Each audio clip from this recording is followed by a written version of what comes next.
So sweet. And same Ian. I mean, you got your new Incubus form, so you probably don't. I don't know what weaponry or gear you want, and same for the goblins as well, Calvin. If you want to, make all your goblins can have short bows and short swords. Let's see, I got short, but I was thinking like, so how does armor work in this game? Is it I mean, like typical D&D, It's normal stuff? Well, Yeah. specifically, it would be nice to have a higher than 12 AC, but I also don't want to lose any dex or I guess it's agility at this point. So you could get padded armor, and that will give you a +1 with no penalties. Leather armor will give you a +2 to your AC, but you'll have -1 to like agility related things. I mean, it mostly just comes into play for like sneaking. It'll come into play. Yeah, that's what I was thinking. Jumping, climbing, those kind of things will come into play. Then probably not. I have padded armor already, so my AC is 12. Is padded armor supposed to bring it to a 13, or is it 12 because of my padded armor already? Might be 12 because of that. So it'd be your AC is 10 plus your agility modifier plus an armor modifier. Then it is 12 because of that. Okay. All right. Let me think. What else? Part of me wants to get like. See, I already asked for fishing nets. Already asked for. What else? What other trap-related things? There was something I kind of wanted to do, but I don't know if the goblins are smart enough to do it, or would they rather have a dwarf do it or something like that. The goblins should probably do it because it'd be funnier. Oh, so one of the here, not in this party, right? The ghost dwarf, but that's fine. Oh well, yeah. Goblins can make traps. Yeah. So one of the joke items I got was a jack in the box, and I think it'll be pretty trivial to make a trap jack in the box that shoots either a poison needle out or just something annoying like sneezing powder. Yeah, you could totally combo those together, and I don't know the situation where it would come into play where I would just leave a jack in the box out and it would have that 1 dose of 4d6 toad poison in it. Oh man, that's like totally just like. What was that old ninja game that you'd throw the poisoned rice ball out in the middle of the fucking field and the guard would walk over to it and he'd eat it? It's like, if that's in a video game, you could totally figure out how to leave this somewhere and have somebody like crank it and shoot themselves with a dart. That's like easy. Yeah, what I was thinking in my head specifically is because it's one of the goblin's items that he came with was a jack in the box, and the last time I talked about it, I said it was he just keeps using it and insists that it works, but it just never pops. I kind of like the idea that there's. Because I looked this up just to see if they were real. Is actually a few of them were 3D printed. Gravity unlock boxes where you have to be holding them in a certain direction. One of the coolest ones I saw was a centrifugal lock box where you actually have to spin it on the table. Nice. Yeah, which I thought that's very clever. It's very simple too. But anyway, a jack in the box that you have to be holding it at a certain angle for it to pop, or for it to not pop. Otherwise, it pops every time. Anyway, that's just something I want to keep on the back burner. Just something I will have done is rig it to be used as a trap. I think we can absolutely just go ahead and say you've done that. Like, you've got this ready. Yeah. Let me see. Anything else? I've mostly just been using hats as just decor, like, etc. But, kind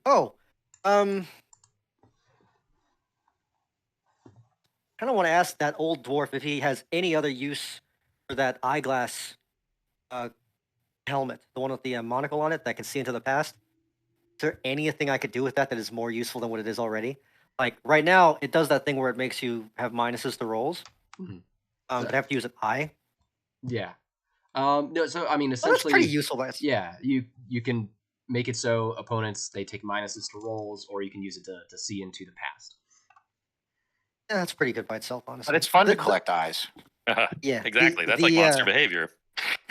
The Jack in the Box trap is about as the only thing I really. I don't know, manacles, handcuffs. Does those exist back in the day? Yeah, absolutely. Manacles. Yeah, you can. You say you got a couple sets. Not sure. Also, still not sure what I'd use them for. What I was thinking about was if I knew a goblin was about to die, he would just handcuff himself to somebody. Sure. It's just so it would be a body and still useful. or I guess handcuffing like a chain of monkeys, just each goblin to each other. Manacles. I'm writing it down. All right. Not sure what for though. There will be a moment, and you will know. Oh, how about I'm trying to. I'm thinking of a disguise kit, but I don't. Once again, I don't really know what that would mean for my goblins or the party in general. You I don't have will the say whip. for your disguise kit, you find a dead human and you just cut off the head. You scalp them so that you have a toupee. I kind of just want an overcoat. Okay. Yeah. Thanks. Yeah. We can do the 2 or 3 goblins in a trench coat bit if it comes up. Absolutely. All right. But we'll get started. So I'm yeah. putting trench coat parentheses disguise. So It has a hat too. So last time, yeah, you guys made friends with the sea giants, and they basically were like, yeah, you guys, decides to go off with them for the sake of, getting y'all into the adventure as soon as possible. Yeah. And those of the group who aren't here tonight, it's because the sea giants, when y'all landed, started marching towards the frozen north, and kind of human but also very dwarven empires up here in the mountains. Those who aren't here, they went with the sea giants to do something else for a little bit. But some of you broke off and kind of were pointing to like, hey, over in this direction there is it's not a part of the main dwarven mountain, but is kind of an ancestral mountain that they used to be more in, and they have a dwarven crypt there. Sacred place, the honored dead. Wouldn't it be great if y'all just went and ruined the place?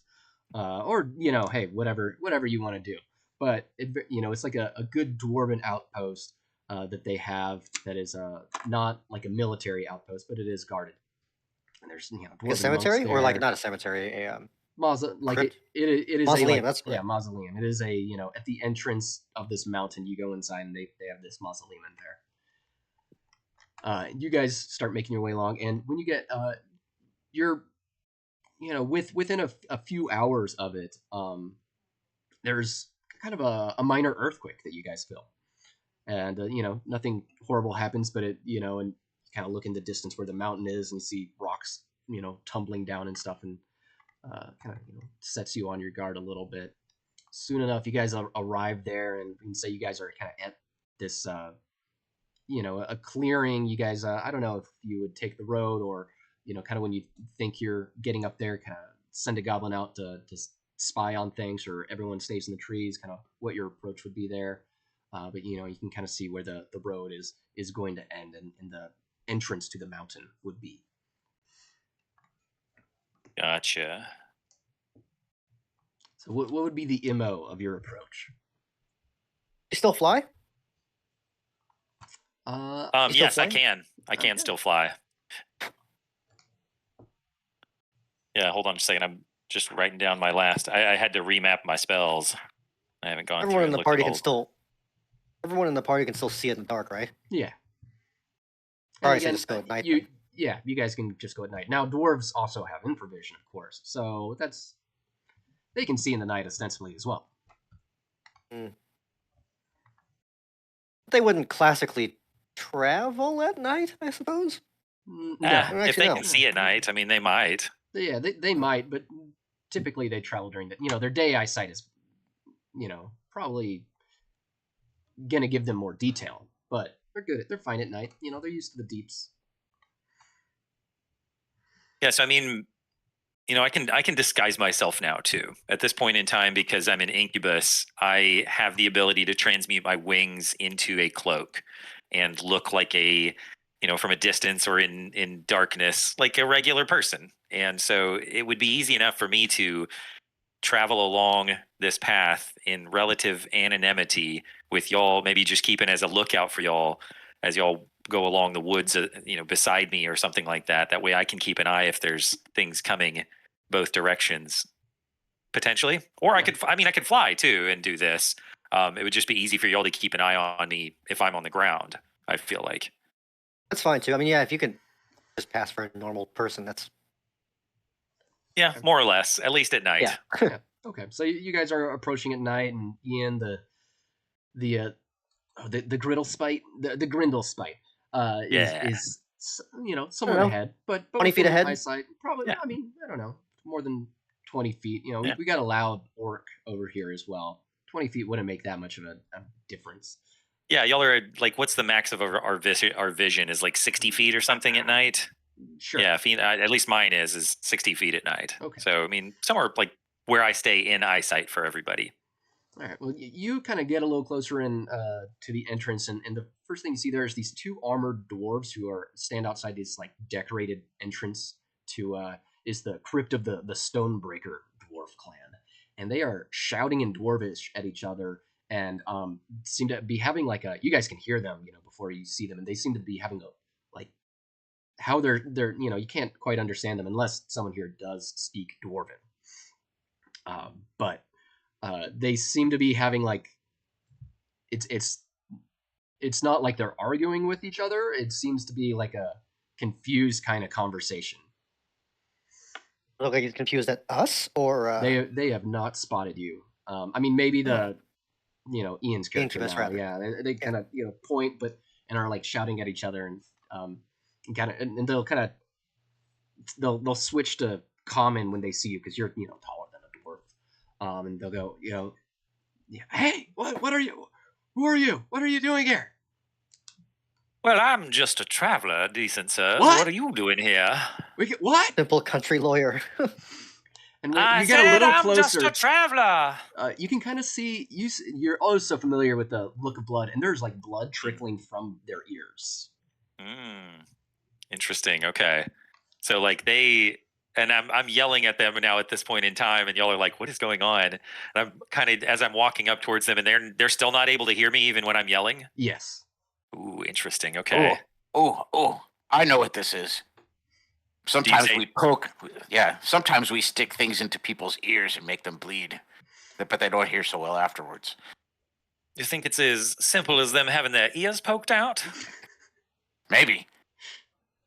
So we're just talking back and forth for like the wood line or whatever. Yeah, I guess. Yeah, just and yelling but they into the can't woods. understand. They can't Yeah, they understand. think you're talking to them. It's all. Yeah. covering his and- mouth with his hand, so And he they can't tell he's clearly have like saying anything. they suffering from some significant hearing impairment at the moment, and they shout back at each other in Dwarven, and then you're like, oh, I think that Dwarven word probably means what seems to be the most common word here. They're just saying what back and forth to each other. Nice. So you know how to read. as they do this, right? As they like look at each other, is there a moment within there that I could like and take off into the air to kind of stay out of the sight of them, like I just disappear? Sure. Yeah. I mean, do you want to do like a stealth check or something like? Yeah, an agility or a stealth check. Okay. Make it not so obvious. What does this fortress look like? Is it like just a hole in the mountain, or is it like a town? No, hole in the mountain. Nice carved door, big. Well, big for dwarves. Double doors, impressive looking. But yeah, you just see like that in the side of a mountain. So I got a 10. I mean, Okay. Yeah. Not terrible. It's like middling, right? Yeah. Well, and they don't have that element of being able to hear what's happening. So you get out of there. So I fly up and over the top of them and start to like go back over towards the trees to where I'm above everybody, and then start to move over to like, I don't know, left or right side of where they are. Sure. And I'm just keeping an eye on seeing what they're doing. They seem to be like they're getting close to each other. They seem to be like really nervous now since he disappeared so quickly. And they don't know what's going on. A lot of shouting in Dwarvish again. So I come back down to y'all. What are we gonna do with these fellas here? You want to just bum rush them, Doug?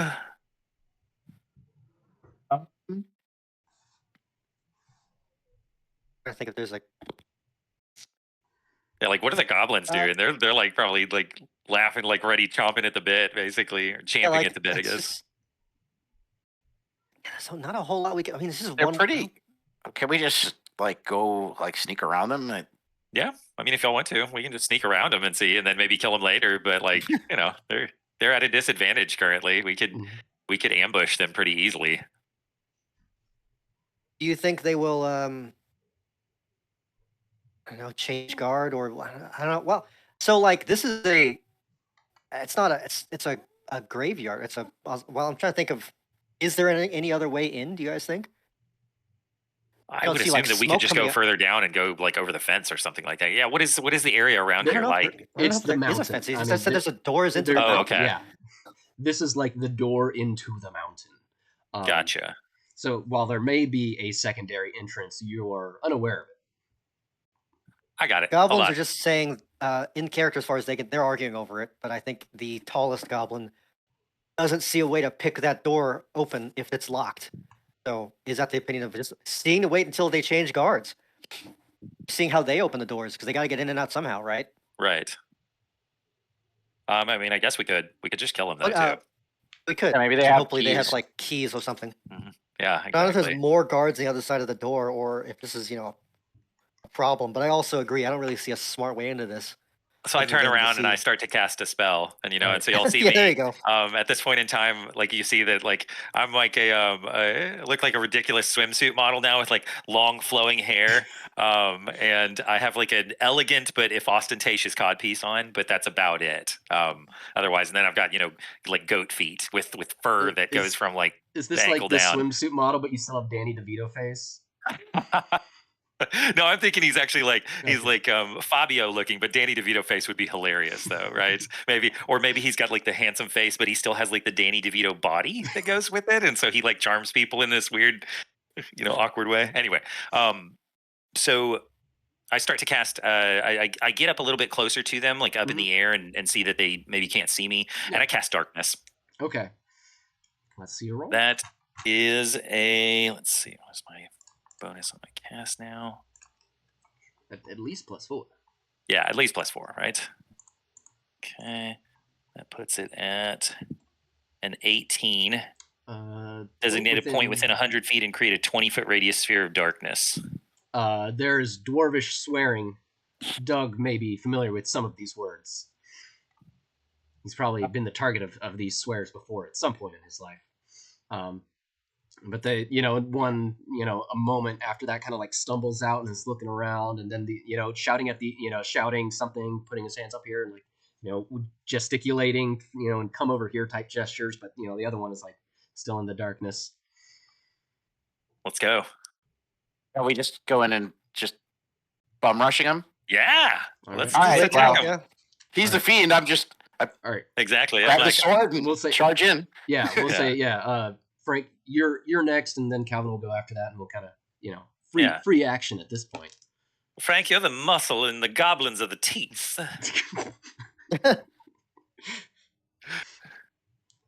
Wait, so just roll an attack on one of these dwarves. Yeah, All right, so I got a 19 to hit. that'll do. How are they dressed and armed? Are they in armor, or are they in like ceremonial? They got like chainmail and a shield and a battle axe. 4 damage. Stripe across his back, but he's still alive. Screams goblins. He screams the word goblins. No, goblins go. Oh, No, he didn't. okay. Okay, the goblins are they're caught a little unawares, but they are all going to go with short bows. All right. So that's 4 of them. Oh my gosh. Rolling That's awesome. a 5, a nat 1, Nice. a 15, and a 16. Okay. Well, let's get the damage out first. See, that is a d6. So those are Is if those the are 15 two. and the 16? 2d6. Yeah, They- the 15 and the 16 hit. Yeah, so 2d6. All right, those are total. both 5s. All right, 2 arrows shoot into his back. The dwarf goes down.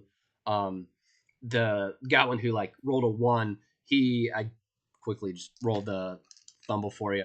Laughing stock, just like it goes wide. And for a second it looks like he's gonna hit like an owl, but then the owl gets out of the way. He doesn't even manage to do that. And the miss I rolled as well for that. You don't hit the orc.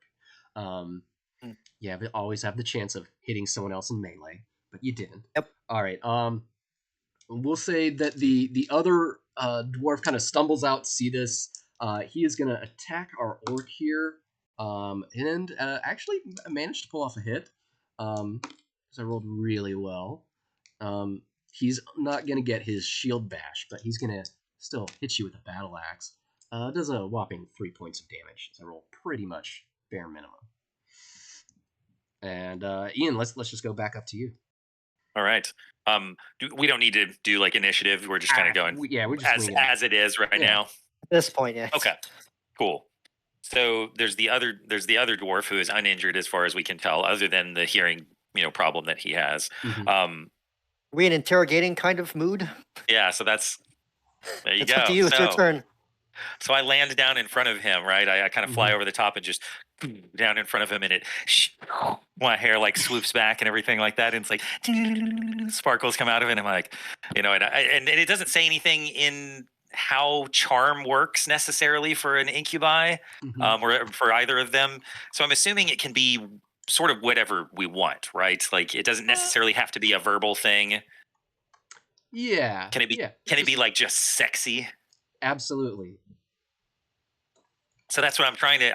I could use my words, but I don't know Dwarven, so I'm just really using my magnetism to like Don't know enchant this Dwarven? dwarf. Oh, he's No, I common. don't. That's right. Okay, right. Yeah. The dwarves tried to speak common. They spoke a little common to you, so they. Yeah. Oh, that's true. That's true. But let's see.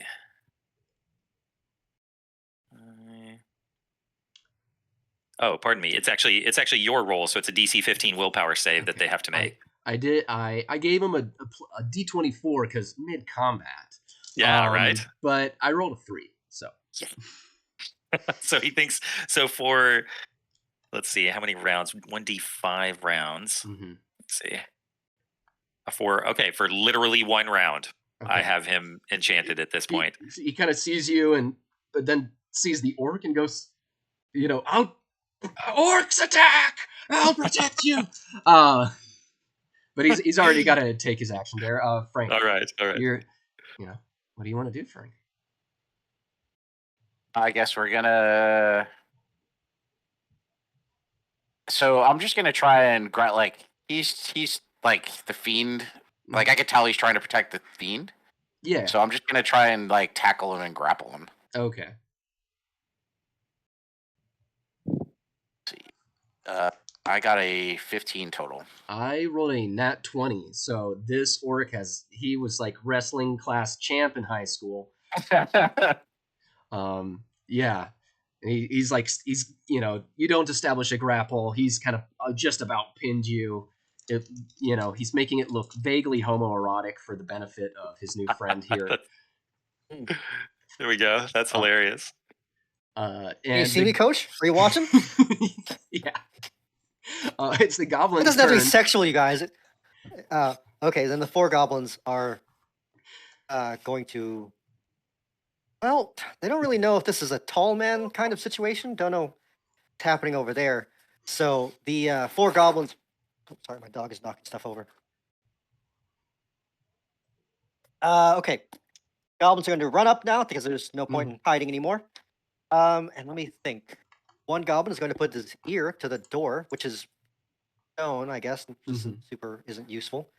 See if I can't imagine any dwarves on the inside heard any of that commotion. It is a thick stone door. You don't hear anything through it, but you kind of it doesn't appear. You don't get the feeling that it's locked. Okay. Then the goblin earlier that rolled a 1, embarrassed at himself, is going to try and take an arrow and stab the living dwarf in the ankle. Okay. Yeah. Non-lethally. He's embarrassed. That one was an 18. That'll hit. Do I guess a D3 of damage. I mean, you're stabbing with an arrow, not and trying not to kill him, just disable. A 1. All right, 1 damage.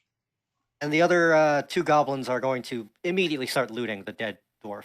Okay. Looking for. We got some. He's got some gold on him. He's got like 18 gold pieces. They're chainmail, battle axe, shield. All right. And I don't know. Is there like, I'm picturing him like just grabbing his cheeks and turning his head over and over. Does the ear injury look like a stabbing? You don't see any signs that a sharp implement was shoved into the ears. So no, it does not look like a stabbing. The Looks like he got dwarf- hurt from the inside out. Magic, whatever. The dwarf is going to try to attack Frank, but I get like a 9 total, so that doesn't work. He's gonna try, since no grapple was established though. He's gonna try to shield bash. What's your armor class now, Frank? That was it. Hold on, sorry, I was being distracted. No worries. It is now 17. 17. Ah, no. Okay. Nice. I would have hit a 15. So no dice. Okay. I mean, you guys still very much have the upper hand. Ian, what's the Grendel Spite up to? So let's see. Got this guy still up. Mm-hmm. You know, Goblins say aloud that the door seems unlocked because they're looking at it. Can't find any keys in the other guy. So I guess one of the goblins that says door's unlocked shrugs at you at Okay. the idea of if you want to talk to this guy or not. control creatures countered.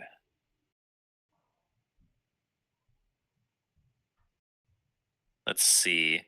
Yeah, I mean, I would say to a certain extent, right? I shouldn't really have access to be able to just sit here and try to charm something over and over again. No.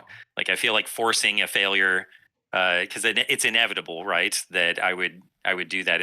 I feel like maybe there should be some time limit, right? He's That's yeah. fine. There's not a practical I mean, limit, he's but there's a, charmed. like He if you- thinks he's trying to protect you. But it was only for one round, though. Oh, I thought you said 4. Okay. Yeah, just one round. All So right. I mean, like Yeah. at that point in time, and I can't okay, yeah, like recharm this person, right? No, I would say no. And yeah, okay, he's realizing, the jig is up here. Mm-hmm. Yeah, and so at that point in time, he's clearly been beating, in this wrestling competition. So I'm gonna try to cast a spell on him. I'm gonna cast Hellfire on him. Okay. That is a 14. Hellfire on a 14. D7 plus level. 1d7, yeah, plus character level. 1d7. So 6 points of damage. Okay. That doesn't kill him, but Frank does some damage or whatever. He failed to save. He would have burned, died on the following round from the extra burning damage. So you can say, you guys, hey, the non-lethal attempt sure was nice, but someone burned him to death instead. Yeah. You guys can wait a moment for the darkness, which is kind of like at the front door itself, and the goblin was kind of having to mess with that a little bit. But it's all quiet, on the western front now. Shall we head in, friends? just do a quick loot on the other dwarf, I suppose. Did Yeah. either of them have anything like badges, insignia, or Yes, they've got Key cards. chainmail on. They don't have any key cards. There's no ID badges. They each Dang. have like they've each got like their shield has the insignia of their clan on it, and there's some lovely engravings on their battle axes as well.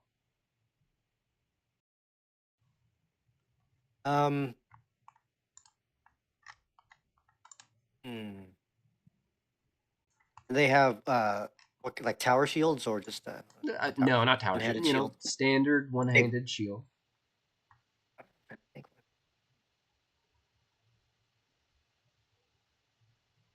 The goblins carry the corpses off to the tree line. All right, sounds good. Hide them at least. Come back for this loot. It's too heavy to carry. Otherwise, door seems open. Yeah. I mean, Can't hear anything on the other side. No, I would say that goblins are small. I was about to say like they could use the shields, but they would like just be using the shields really. Yeah, I was about to like say if I carrying a could huge simply, shield over if I their could, head. I could fit 4 goblins under one shield, just as a a solid snake kind of cardboard box down the hallway kind of disguise. Now that would be funny. I would say that a couple of like a goblin could shuffle around like a little shield turtle on the ground. Yeah. 1 carrying the shield and 3 underneath it. Yeah. Probably just another underneath it. Anyway, if you want, but you guys open the the Mhm. doors, I presume. Yeah, absolutely. Yep. All right.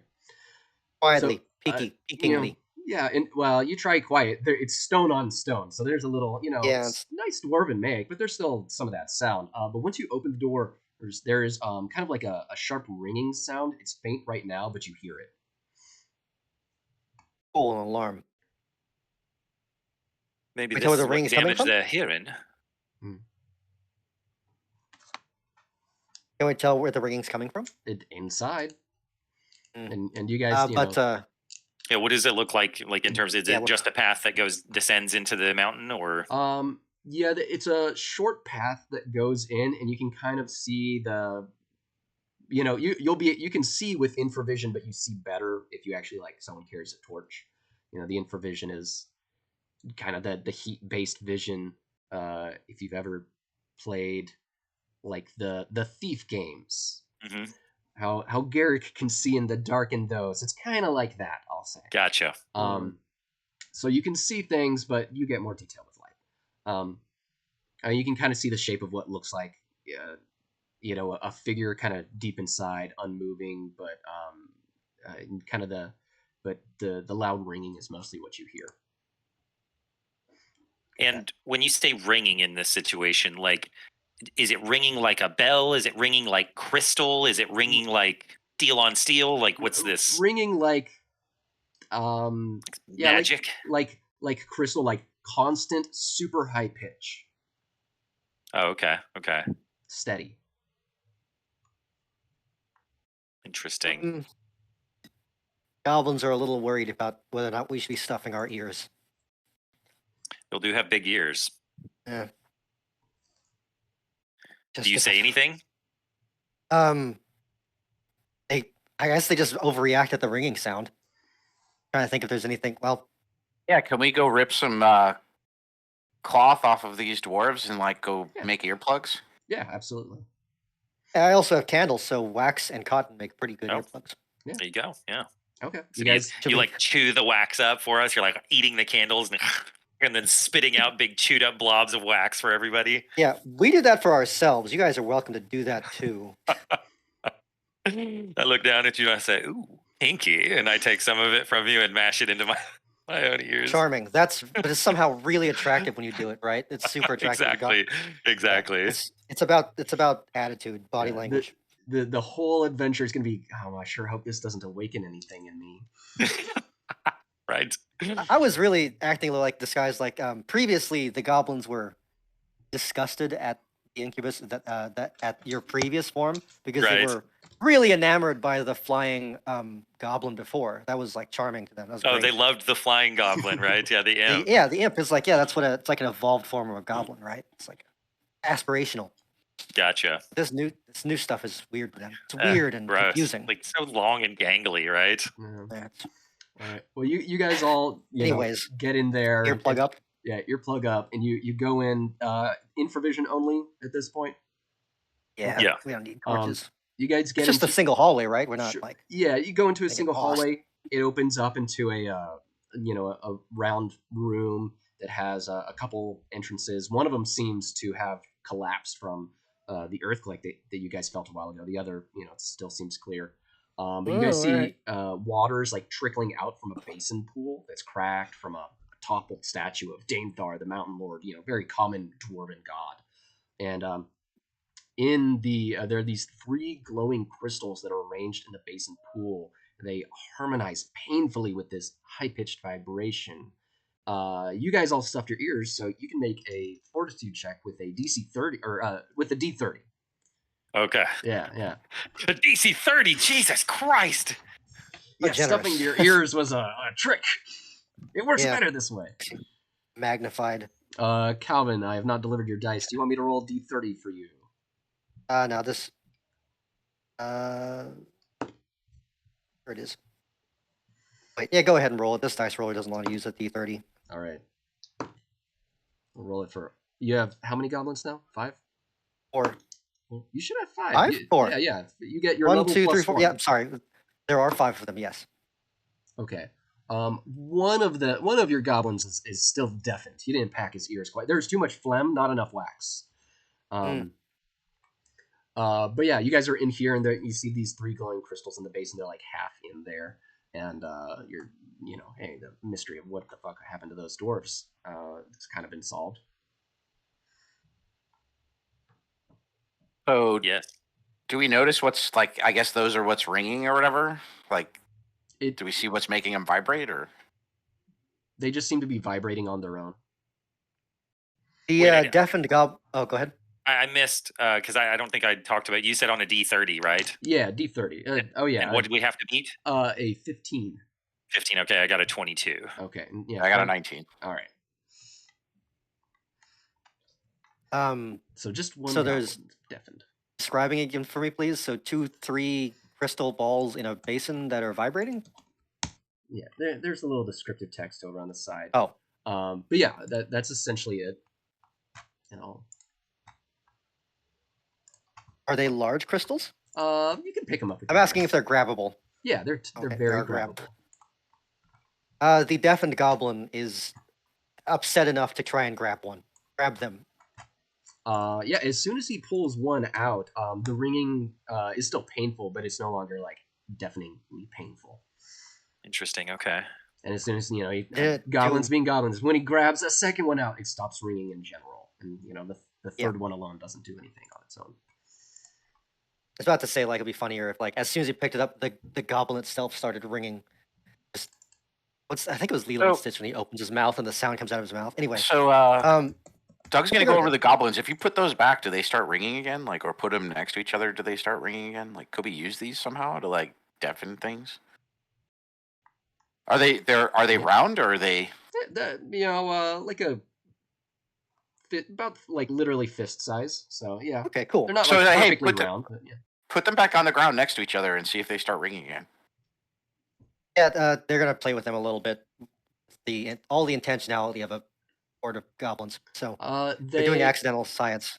They don't ring when they're on the ground next to each other. They don't ring when they're completely dunked in the water. When they are like arranged near each other and each is half in water, or a little in water and a little out, that's when they ring. Interesting. So when all 3 are together in a single bag, they don't do anything. Nothing then. All 3 are together in a single bag. So we need water.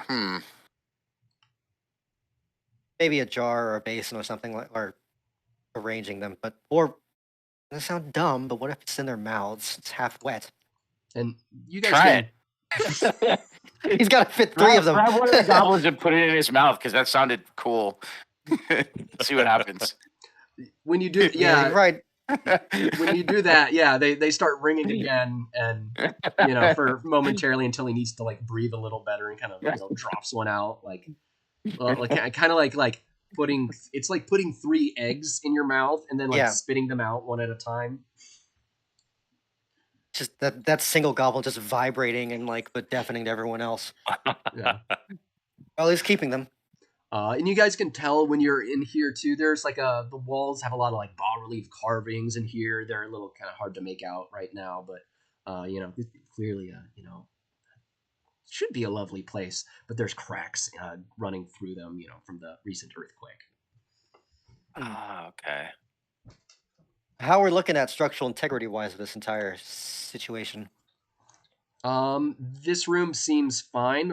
There's 2 hallways kind of leading further in here. One that went forward. That one's collapsed right now. You said one was outright collapsed, huh? Yeah, but there's another that seems fine. It's good size for most of you. Dwarf size. But they made them nice high. People, if they wanted some high ceilings, they'd make them high ceilings for people. The dwarves, they made them high ceilings for dwarves, so they're just regular height. Mm. This holy water doesn't hurt, does it? Is it holy water? It doesn't hurt you. Cool. I'm merely a normal evil creature. It doesn't hurt you. Asterisk. Yeah, exactly. Well, we're taking the crystals. Let's see if that one goblin gets cursed. Looking around in the room, is there anywhere else to go from here? Like any other locations down further into the mountain that we can see, or is this kind of where the start of the? This is the kind of the, I don't know, a lovely, first room to, where you would see, you can imagine you being aspirationally deific. You can see, okay, they have got a statue of their god here and a lovely little pool and some carvings on the wall. They can go in further into their sacred mausoleum, crypt, what have you.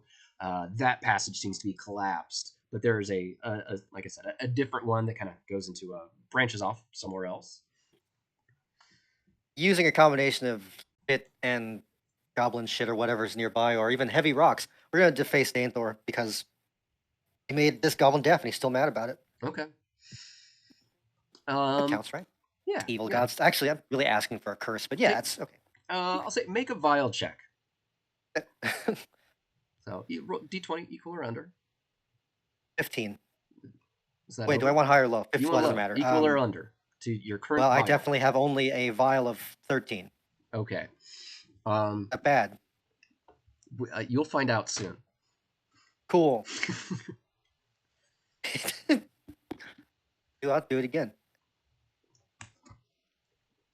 Let's see. Let's just keep on keeping on. Well, this is, by the way, is it dusty on the floor? Is that like, is there foot traffic? I don't know. It's a weird question. Come to think of it, I don't know if it's clean or. It is dusty on the floor. You know, a lot of little debris. You know, little bits fallen from aforementioned earthquake. They haven't recovered yet. I guess it was just earlier today. So you can see what looks like, you know, a trail of blood actually leading into the room that you have access to. It looks like some probably dwarf-sized footprints and some, you know, your experiences tell you some giant-sized footprints. They are humanoid, barefooted, but very large. don't have increased. Tastes like dwarf blood, do they? Yes, it tastes like dwarf blood. little dusty. Oh right, Pretty fresh though. Orc stuff. Well, I mean, we're here to defile, so you know we should follow this. Yeah. What were you gonna say? I was about to say, if the Danthor basin thing was freestanding, I almost like just pull it over, but that's fine. Oh, it's already fallen over from the, you know, awesome. earthquake. Cool. That's what cracked the basin. There's some like water trickling out onto the floor. Oh, maybe maybe it's mad because of that. Anyway, I'm ready to follow the blood if y'all are as well. Yeah, let's do it. Yeah, let's go. All right, you guys, you know, start going down the passage there, and there's some open doors that you can, you know, see and peek through. I assume you guys are probably being a little stealthy, or you know. You want us to make some checks or anything like that? I think it's fine. No, we can ignore that. You guys get to kind of the edge of this room, and you see two. And they're barely visible into your infrared vision, but there are these dark hulking figures. But there's a light in this room, very bright, like a big fire in this room. So you can actually. So let me take back the barely visible. They're clearly stone giants, actually. And they shove a dwarven corpse into an incinerator chute, is what it looks like, and like pulls some lever, and heavy smoke then like exits this exhaust pipe, and one of them like puts an urn on top of it and like captures the smoke in there, and they take it off, and you can briefly see the smoky visage of like a dead dwarf from the urn, and he's like wailing a flurry of dwarven curses at one of the giants, who like then like slams a lid on top of the urn. Ooh, I ask him, are you gonna smoke them? Are you gonna like smoke those dwarves, or like is that like a dwarf like pipe or something? Like they're like what are they called? Yeah, you don't see like a pipe part of it. Is it? Yeah. Oh, I'm just asking them, like, hey, are you gonna smoke those? No, they're like they're what are they called? Yankee candles. They're just for mood. Just make the whole room smell of. What happens when you smoke a dwarf? Wow. So are they? But these stone giants, they looks like there's just two of them in here. I'm asking the stone giants that. They kind of. Huh? Let me see. Because you know, with this group, I always got to think, how would they? I know how they'd react to our typical adventuring party, but with this group, right? Just the appearance of them, yeah. Yeah. We'll let the dice decide. Just an orc, a regular guy, and two people and four dwarves. Yeah, an orc, a really sexy guy, and five goblins. Who could? Yeah, exactly. 5 goblins clumsily spilling out of a trench coat that are disguised as one guy. I think one of them is Well, I rolled low, not to your advantage. So let's roll Point. initiative instead. As they clear, one like barks an order at the other, and one of them starts like mumbling some words, and you feel like the earth rumbling underneath your feet. Ah, okay. Rude. So, initiative. I'm going on an 11. I actually got a 20. All right, A goblins up top. 21, I guess. I got a 10. 8. All right, goblins first. What are they? How are they armed? Do they look like Uh, they just work here? They do not look like they just work here. They have some Uh. giant-sized morning stars that look really good at squishing. What else is happening in this room? Is it just a urns on the wall, cremation room? I don't know, a furnace. Yeah, there's a lot of like thing? broken urns and stuff. There's like built-in shelves. There's a few like still intact urns, but mostly like broken funerary urns is kind of what it looks like. You would guess. And there's the kind of the like a big incinerator chute for, you think, incinerating bodies, clearly on the wall, and like a lever to Mhm. attach that. A little weird exhaust plume. Are these guys big enough to move around in here? If we go, will they fall? Can they follow us into the hallway, or They will they have a could hard follow time? you. They'd be hunching over and having a hard time, but they could follow you. Would that? I would opt to. I want to do that. All Hopefully, right. that would make it difficult to swing a morning star. So I don't know, arrows and retreat. Yes. All right. So I don't have any recourse at the moment. Yeah. Show me the dice. Oh, I see. Let me 5d20. Are you Yeah. focusing on one or splitting it up? Are they? Do they look identical? Does one look fancier than the other for any reason? They look about the same. Yeah. There's no clear. Okay. 8, 14, 10, 6, and 18. Well, the That 18 5? hits. Oh, that's not good.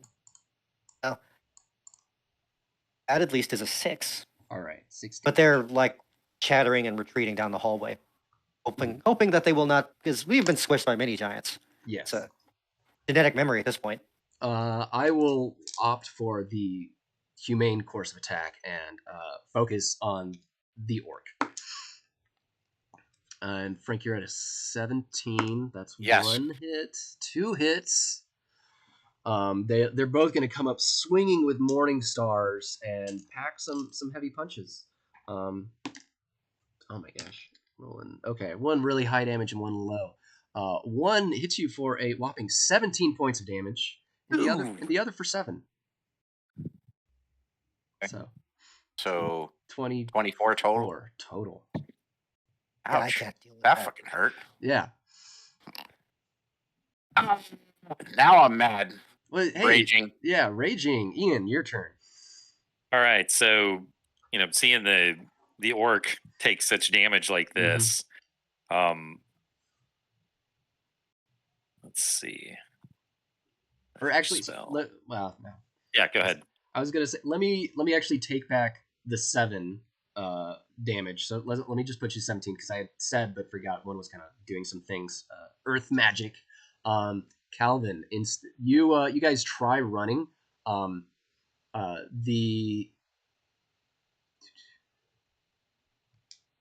like ground underneath you and in underneath your patch of goblins turns to mud, and let's get like make reflex checks for all your goblins. 8, 17, 6, 19. But 15 is our number. 15. So the ones who get a 15 or up are not stuck in mud. So 3 of them, I think. All right. So 2 are stuck in mud, and the other 3 can be on whichever side of that mud they want to be. Okay.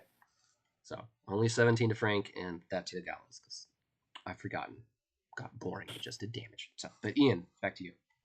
So how close are these giants now? Like you said, because one of them stopped, like was actually casting a spell at that point, right?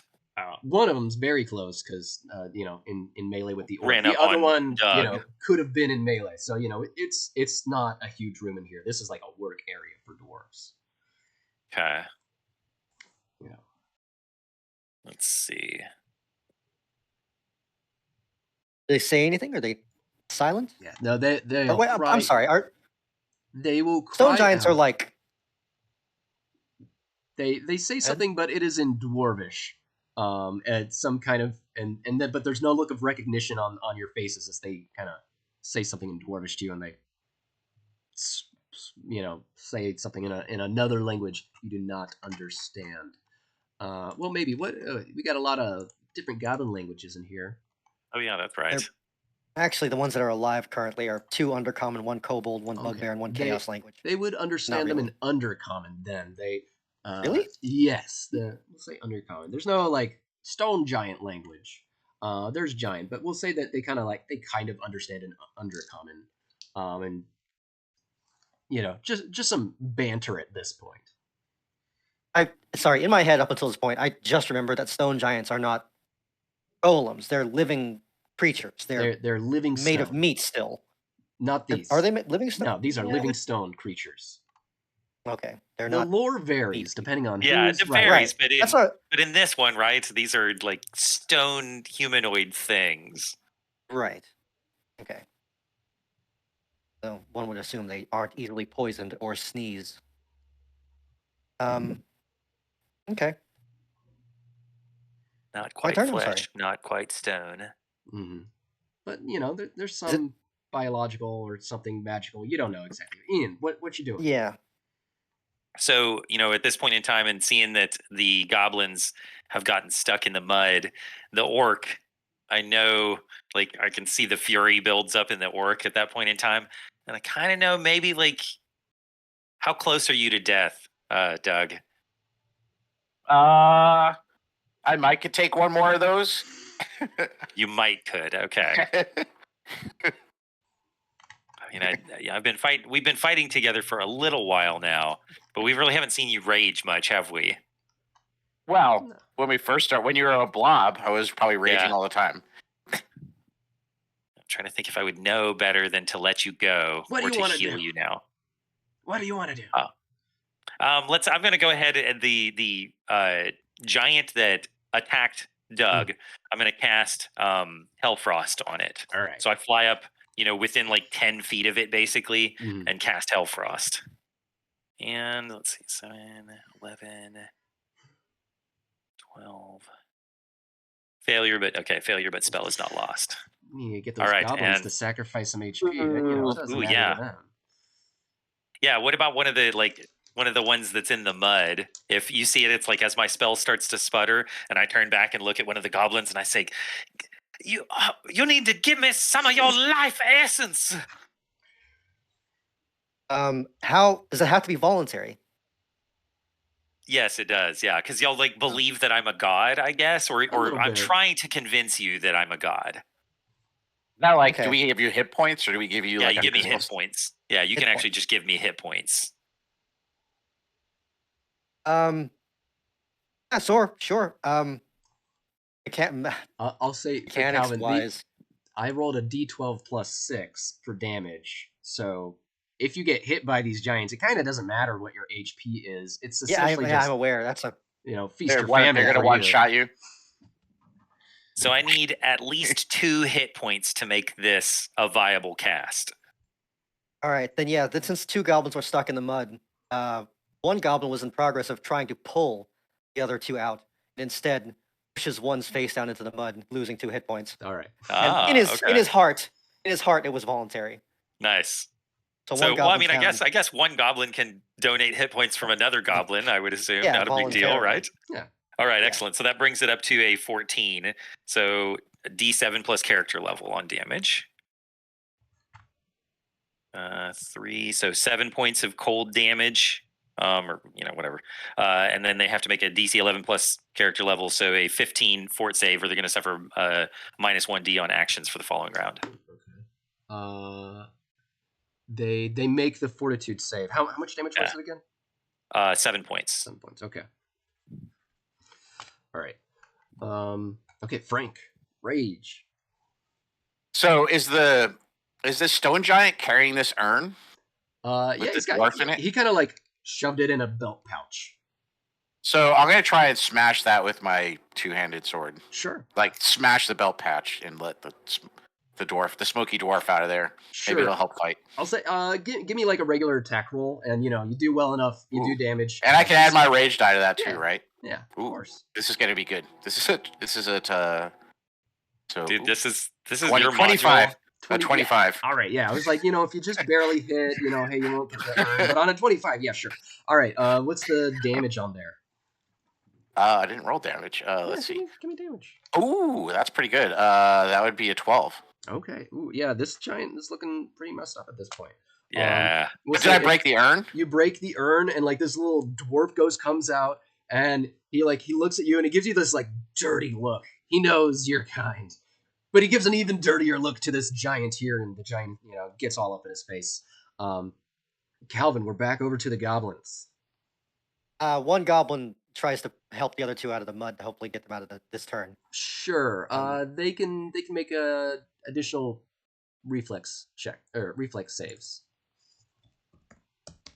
18, 14. Pretty good. Okay, yeah, they can get out then. They have an action if they get out, or are they still not? Their action is just getting out. But Okay. and one of them had to help them out. Both arms, whatever. So two goblin so, actions. 17 and a 6 for attacking with bows. The 17. That'd be very hits. injured one if we can help it. The 17 hits. Show me damage. That's 5 damage on the Alright. injured giant. He's looking quite bad, but he's still hanging on. All right. It's their turn. The really injured one, I'm gonna say his action is like basically he loses his action having to deal with this ghost dwarf that's in his face and incredibly distracting to him. The other one is going to make more mud and the ceiling above the Grindel spite collapses in mud. Make a reflex check. All right. Love it. Character sheet, reflex. Ooh, actually, hold on. What is my reflex save now? Oh, still just 1. All right. Nope. Ooh, that's an 8. All right. Yeah, you collapse. It collapses on you, and someone's gonna have to help you out on your round. Okay. Or, So I'm pinned. I'm stuck basically at this point now. Mm-hmm. Yeah. Right. Well, yeah. You can try to escape on your own if someone helps you out. It's easier. It's your turn. So I'd suggest, I guess, reflex save, unless you have a clever plan. I wish I could. Sex your way out of this. Charm the rocks. I don't know. No, I'm covered in mud. That is actually. I wish I could. Oh, you know what?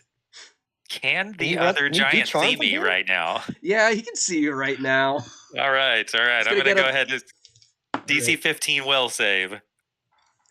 And so you see, it's like suddenly like sparkles in my eyes, and like I'm like dirty, and tears are rolling down and everything. I'm like, please, you gotta help me. And he looks deeply uncomfortable and raises his battle axe. He passes the will save. Nice. All right, that's my action though. So I'm, now next turn I'll figure out what to do. This is essentially kind of drowning rules. You take 2 stamina damage. If you reach 0, you're dead. As soon as you get out, stamina all recovers on this. All right. You take a D6 each round until you get out. Okay. Frank. All right, I'm just gonna smash this. Yeah, I'm gonna smash this giant that's in front of me, I guess. Okay, and a D8 to that. Ooh, 17 plus 5. That'll do. Oh, and more damage. Ooh, 10. Yeah, he had 3 left. All right, yeah, one, and he kind of like collapses into, the stone fragments off and chips, and he falls down. Heavy thud, of course. Back up to the goblins. All 5 can do stuff now. One stone giant left. They're both down now? One is like has been made very uncomfortable by the fiend and is clearly going to target him next round for weird thoughts about his own sexuality. Is the ground in front of us difficult terrain, mud, as we can't cross it in one go? Yes, but you have bows. Oh, yeah, that's it then. Bows has to be. I was about to say, like, hey, maybe they even call from the hallway, like, we'd love to help, but it's so muddy. I don't know, something. Very. Anyway. 18, 4, 7, 8, 12. 18, 4, I 7, think you got one more. 12. That was 5. Oh, Yeah. 20. 20. Okay. Well, not 20. Not 20. yes, it was All right. 18 and the nat 20. All right. Nice. Give me a couple d6 of damage to start, and then we'll resolve 10. your 10 damage. That's a good one. I'll get the monster crit table open. I don't remember what you do. Just roll a, let's call it a d10, so we don't have to 10. slow things down. Okay. 8. 8. Do an extra d6 damage. Somehow, one of those arrows somehow shatters the stone giant's forearm. 1. One extra point of damage. I'll say make a vial check. If you you get equal or under your vial score, it is going to be its primary forearm. 12. And I have a vial of 13. Yeah. All right. So Not yeah, bad. he drops. Somehow, or that arrow finds its way into some, the equivalent of a congenial, weak bone, the osteoporosis of stone, and it shatters it, and giant, deep scream. On its turn, I'm gonna have it make a morale check to see if it's gonna stick around. It's gonna stick around. And we're cursing an undercommon from the hallway, trying to Yeah. bait it over here. It is going to kick at the fiend. I rolled pretty low. What's your armor class, Ian? My armor class is actually 15 now, so it's not Well, bad. I only got a 5, a total of 11.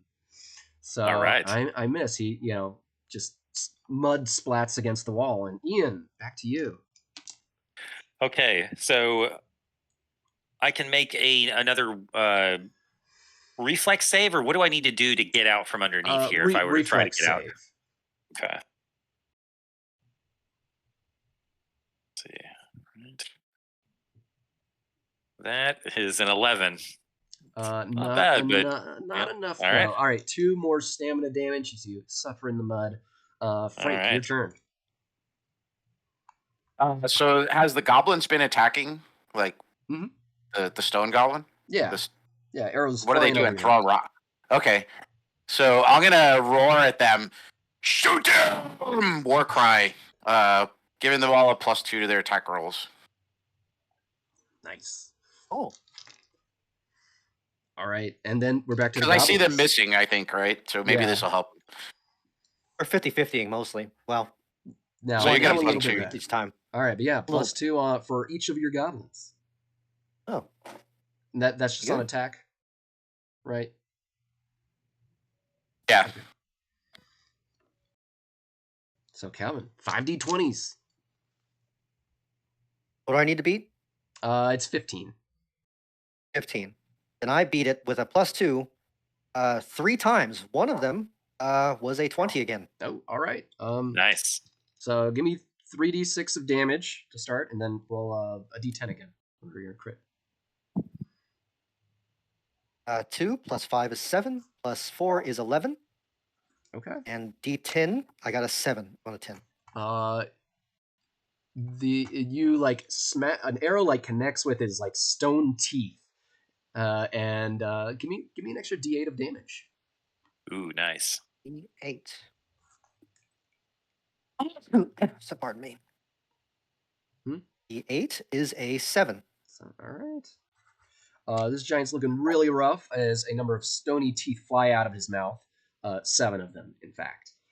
And it's his turn. He is going to hurl a massive piece of stone, just rip up one from the floor and throw it at the goblin that just did that to him. What's your armor class? It's still 12 though, right? Mhm. Okay. I got an 11. Wow. Stone sinks into the mud, giving you a little path to jump over. In fact, and Ian, it's your Cool. turn. All right. I'm starting to feel this stamina loss now, so I'm really trying. I'm going to try one more time to see if I can wriggle my way out from here.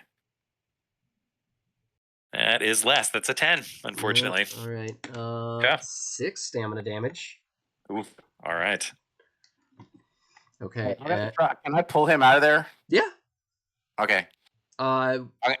Yeah, Ian, that'll get you another reflex save as Frank kind of pulls you out of there. This time it's a lot easier. Oh, well, a nat 1 on this, which will put me at a 2. We'll do good. Yeah. His muddy hands slip through that orcish grip, as strong as it is. It's too slippery and sexy. Don't die. All right. Goblins. How long does this +2 attack thing keep going?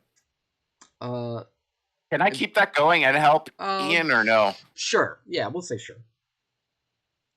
You throw your arm out to help him out and yell out your war cry. So yeah, +2 on it. Kill him.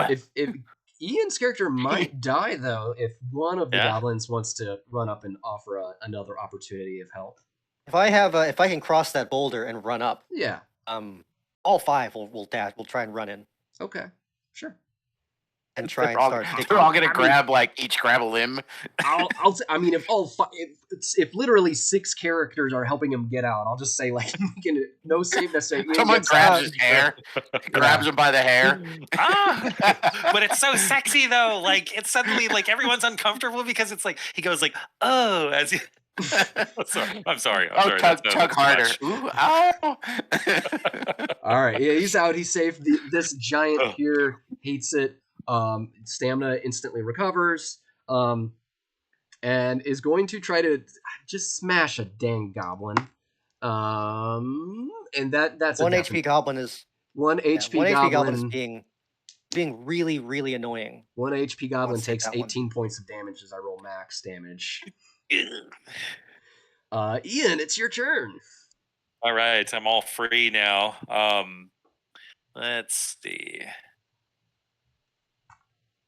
Can I do? I guess. There's only precious little that I can do in terms of just damage against these things. So it's this guy's looking like rough and desperate. I mean, he's disarmed at this point too, right? He's quite literally punching, kicking. They still roll pretty high on the dice. So I'm gonna go ahead and try. That damage would have been a lot less. That was the Morningstar damage. It would have been like 9 points. If it was more than 1 HP, it's still fine. All right. I'm just gonna go ahead and try to cast Hellfrost again. Okay. All right. That is I think just at the base. 14? Hellfrost 14. Yep. I got another. Okay. I got 14 last time too. The 1d7 damage. Oh, there we go. Okay. So 11 points of frost damage. He had 4 left. So, nice. Ice, just like ice on the cement in every Texas highway, when it freezes, just 1,000 potholes kill this stone giant.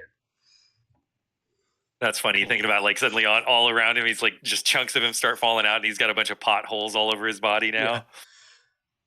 Yeah. That dwarven ghost, was only there for like a round. It dissipated into the air. But quiet here for the moment. Very quickly, the other goblins are going to try and put the smashed goblin into the thing and make an urn out of him. Okay, yeah, there's like a couple urns over there. Yeah, absolutely. They try to repeat the thing. Does it look like it hurt? They do the thing. A little goblin soul like comes out and is like in there. Do they like put a lid on it? Does he like it? Is he in pain? I'll leave that up to you, man. It's your character, dude.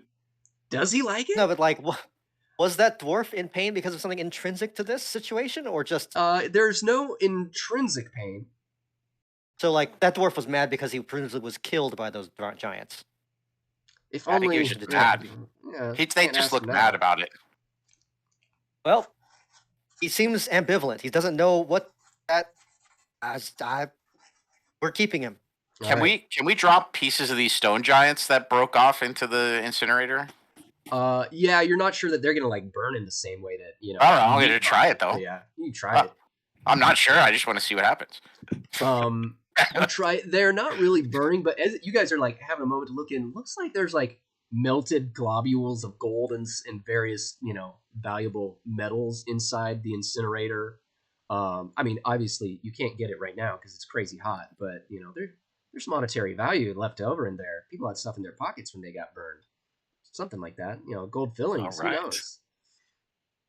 Do we see like is that like a floor below us or something, or like No, it's like picture like a at a funeral furnace. parlor. Yeah, it's an incinerator like that. okay? Like, So do we see a way built to into the shut this wall. thing down? Yeah, you see like there's some like nozzles and stuff in here. Like we can turn a nozzle and like choke the oxygen to it and kill the fire? You're not sure how all these nozzles work. That's probably not your area of expertise, but I'll say either an intelligence check or a luck check, or vile as it were. Okay.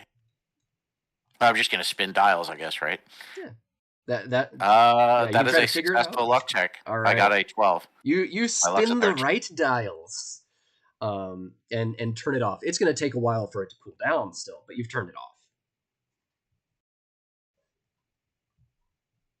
Goblins know if you turn on the gas, we could just blow this whole place up. I wonder how it would kill us before that would happen. Maybe later. Fun. Are there any other intact urns here? There's with one spirits in them? more. There's one more, but it's empty. It's clearly empty. Okay, no more You- ghosts in this room. No. Okay, well, we're keeping the ghost goblin for later, for fun. Can it make noise? Can it make ghost noise? Can it do anything? You like take the lid off a little bit, and there's like little kind of woo. Your goblin is still quite the trickster. Okay.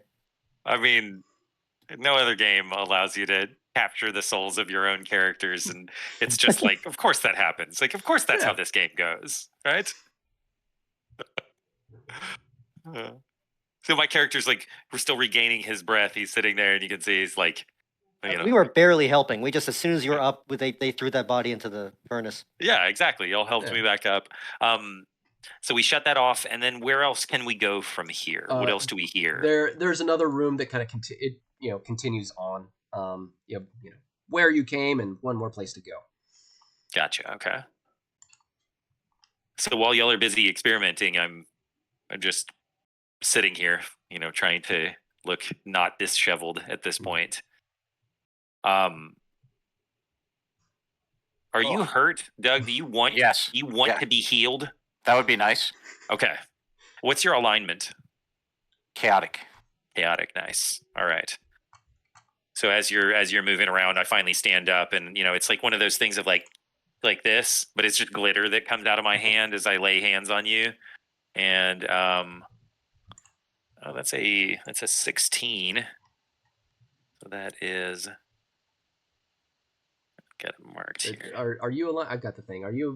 What's your alignment? I'm chaotic as well. So 16. That's 3 hit die. Nice. All right. Yeah, 3 hit die. So what's your D10 for orcs, right, man? Yep. Okay, yeah, roll 3d10. You get it. All right. 9, 2. All right, back up to 20. full. No Yeah, more not rage, bad. I suppose. All right. So you All right. guys press on the Yeah. path available. What does it sound like coming or headed towards this direction? From this direction, it sounds quiet. You don't hear any noise or trickling waters, no high-pitched, painful vibrations in the air. And you guys get to a spot where there's some dwarvish writing etched in stone, like a large stone that's near an archway next to the next room. And inside the room, you can see like mining equipment and dwarven bodies covered in a fine layer of dust. There are crystals that jut out of the rock wall, and one wall is like near entirely made of a massive crystal formation. And this crystal, does it appear like this is what they were mining, or is this just happened to be in this room, and they've kind of cleared it out? You do think this is what they're mining? Find basically a mine cart, it's not on like a track, but and it's got a bunch of these crystals in there. Gotcha. Okay. There's another entrance, an exit. This is a larger room, this natural formation that they've been like clearing out for mining the crystal and possibly future purposes. There's another entrance out of this room as well. I'll throw my shoddy map work here in a moment. It was perfectly adequate map work. We have been able to understand it, I think, the whole time. How many dwarven bodies, by the way? It was like 2? Or like a dozen? Let's say 8. They all similarly dressed to the the dead dwarf we just saw, and the 2 out front. No, they're not like up in armor. Are they in mining gear? Yeah, or more. They look like they're here, to work. Workman's gear more so. You guys are down in the 1D area, so very much larger room, natural cavern full of crystals. Do we have any knowledge of what these crystals are? Are we smart enough to know what they are? They're just shiny, which is good enough for. They look. I mean, not entirely different, but they're similar but different to the ones you guys found earlier. You could. Undercommon has some linguistic commonalities with Dwarven. If your goblins who know Undercommon want to do an intelligence check, you can try to read the stone out front. That was like at the entrance to this room. I rolled a 10, and my intelligence is -1. Is -1. It's 9. Not great. You feel like you're like I can read Wait, the first. You're like, I can read that first part. It says area under construction, but this second part seems so much more important. Yeah. This other goblin tried because there's 2 that speak Undercommon. Okay, he rolled a 13. Right. Well, that's still only a 12. It's not great. Yeah, the other one like slaps the dummy on the back of the head. He's like, the second part says caution, explosive crystals. And nice. They're both like, what? I wonder what that means. Oh, y'all would definitely know what like explosive means, right? It's one of your favorite words, I think. Yeah. That's I mean, not unless boom, maybe your goblins don't like that. I mean, explosive can mean a lot of things. It could be like, tasty, spicy. Danger, explosive. Okay, their mining equipment, did any of it look particularly specialized, or did they have pickaxes and shit? As in, if we whack on it, it's not going to explode outright. I mean, there are pickaxes. There's also more like fine tools. I don't even know how you would more find like explosive. there's more fine tools for like kind of cautious, like the little things that archaeologists use. We got this little hammer with a little pick, chip around the hammer, like the in bone. Shawshank Redemption. Yeah. My mind is going at like what we see at the beginning of Jurassic Park when they're like, gotta be careful with these bones. Are there any naturally occurring exploding minerals? I guess so. Well, no, like potassium. I mean, if you were to somehow find elemental metals on the left-hand side of the periodic table, maybe, but they wouldn't normally just exist out in the world as a stable rock. It wouldn't. Right. Which is the one that blows up in water that they use? Is it potassium or? I mean, but any of the alkali metals will blow up in water. Oh, okay. These are like crystals, and they're magic popping. So the one rock wall that's made out of crystals, could we get a pickaxe and does it look like we could break it with the pickaxe? I mean, I suppose the other question is, really large. You sure could. Actually, when you kind of there's already mined ones though. You're looking around and you think there's just like these little shards. All the it looks like the earthquake probably caused some nonsense to occur in here. Probably a little why we've got all these dead dwarves. You don't see any. That's what I was about to say. Like, did they die in an explosion, or does these things exploded? Yeah, you don't see any readily available, hand grenade sized crystals. But could we put some of these exploding ones up against it and throw water at it, But you could make it explode. At that big crystal wall, though, since Doug heads over to it, he can kind of see through it just a little bit. There's kind of it's hazy looking through it, but you can see it looks like it's actually been polished a little bit. Like they didn't plan to take this part. Like they've slowly polished this so that you could see through it and see into the next room. and you see what looks like kind of a wide room with like a central. It's something that is like the perfect for what you know of the purpose of this place. Kind of makes sense. A central like funeral coffin with someone laid on top or some kind of carven image on top. I wonder if we okay, can make a then- bomb and blow the wall up and get in there. Mhm. Yeah. I was about to say, so of the eight dead dwarves, after trying to loot and pick at them, do any of them have any other things written down or Nothing that seems particularly interesting. maps, perhaps? No maps. Really? One has like a little like poem that he was working on. It's not very good. I mean, you can't read it very well Right. anyway. Writing to Um, their kids and another whatever. Yeah, you do find one other thing. You find a now kind of like destroyed looks like pulley and crank area where like maybe there used to be like a hole in the floor, but rocks have filled it up in the explosion. And there's like a little trickle of does- water from like up high that kind of trickles down and goes into where those rocks are deep below. Would anyone magically inclined have any way to blow through this, or should we just hide at the other side of the room and shoot arrows at it? I mean, I've got was thinking- fire. I thought you said that we had like crystals that if you put water on it, they might explode. Well, we That don't was know me. how to explode them yet, but supposedly they're explosive. So Right. we can try a variety of methods to Yeah. figure this out. So I mean, like, yeah, let's set some of the crystals over the top of this filled Like, hole, yeah, and then just pile a bunch and. and I'll cast some fire on it first Okay. and see if that works. Well, We're do we going to want to leave try the room. water first? Like chuck Sure.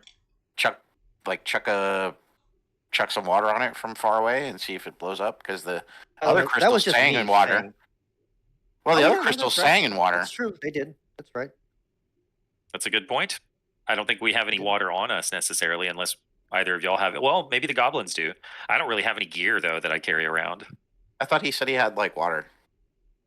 No, that was in real life. Me talking about if there were naturally occurring. Oh, I thought you said like Yeah. does holy water hurt you or something? Earlier, yeah, just because we were in that that basin of Dainthar. Oh, Statue. well, we no, could I always don't go. have a- We could always go get some from the basin. Exactly. I just want to shoot arrows at it. Though. I want to make arrowheads out of a small crystal. Just shoot it at the wall and see if it does anything. Because if there was a danger enough for there to be a caution sign, I don't know what caution would mean in this context, other than don't hit this rock too hard. I mean, this sounds like the most goblin-y use of crystals that I think I could possibly imagine. We're strapping them onto arrowheads and shooting them at stuff. Like, if they explode, Yeah. that's going to be amazing. Yeah, or slings, but arrowheads would be Oh. fine too. I'm gonna go get one. While they're screwing around, I'm gonna go get one of those urns from the Sure. and fill it Oh, with water from the basin, and then come back. Okay. Absolutely. So you do that. You're back here. What's next?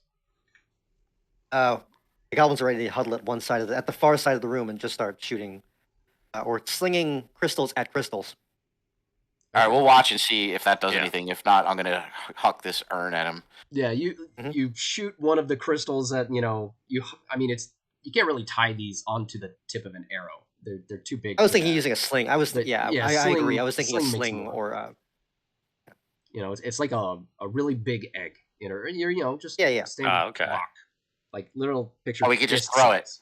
Yeah, so just Yes. throw it. But you Like throw a a baseball. stronger. crystal You at guys can just another, throw. and boom! There's like a explosive force. It is about 10-foot radius. That's quite big. Come to think of it. Yeah, that's awesome. Does it blow the wall up? I didn't. I'm not sure. Well, I thought we were gonna like designated. pile a bunch. I thought we were gonna pile. Yeah, a I meant bunch the up far against wall. Oh, okay. All right. Then yes, it blows the wall up. To get, I mean, the wall is, you can kind of see the entrance is quite to the south. The crystal wall is quite to the north. We can have our probably sacrificial goblin do this. But one goblin is going to need to get close enough, needs to make a reflex save. Excuse me? It's like 100 feet away. You can't throw it from the entrance. If you want to hit the crystal Oh. wall, someone's got to be fairly close, like 20, 30 feet The- away. The goblins, at least one goblin is going to try and hurt locker this whole thing. Is going to try to set up a trap of a stick tied to a rope, and the stick is holding up a large boulder of crystal to drop onto another crystal, and we're going to get 100 feet and try and pull on the rope. Okay, I like your Rube Goldberg crystal explosion. Trap. Sure. Make a trap roll then. Make a trap roll. So is create traps a +4, or is Um, it not a +4? Because it says create traps +4, find and disable trap +3. But I don't know if that's just a flat. Like I don't really know. For you got chaotic goblins. It would be just. I mean, your base modifier for that is +1. I would say plus intelligence. So if you have a D20 +1 plus an intelligence modifier, I know you said you don't have one. You have a -1 to Well, intelligence, like right? on my character sheet, it does say Goblin Mischief, find and disable trap +3, and create traps +4, but I don't know where that's coming from. Those are derived from the 3 types of goblins: the lawful, the neutral, and the chaotic. They each have different additives. The neutral would get a nice bonus, but you got chaotic goblins. I think it's just a misprint on the character sheet. Oh, is that written down somewhere else? Because yeah, I'll post it if I can.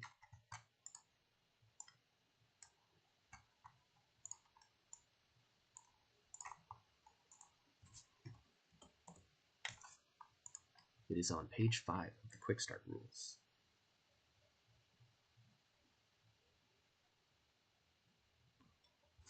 Which I just noticed that needs to not say by level, because level doesn't matter for this. Okay, so I'm a chaotic goblin, huh? I'm good at distracting and sneaking. Oh, I see. Okay, create traps is still +1. Yeah. My int is only 8 though. And it's -1. It's not super good.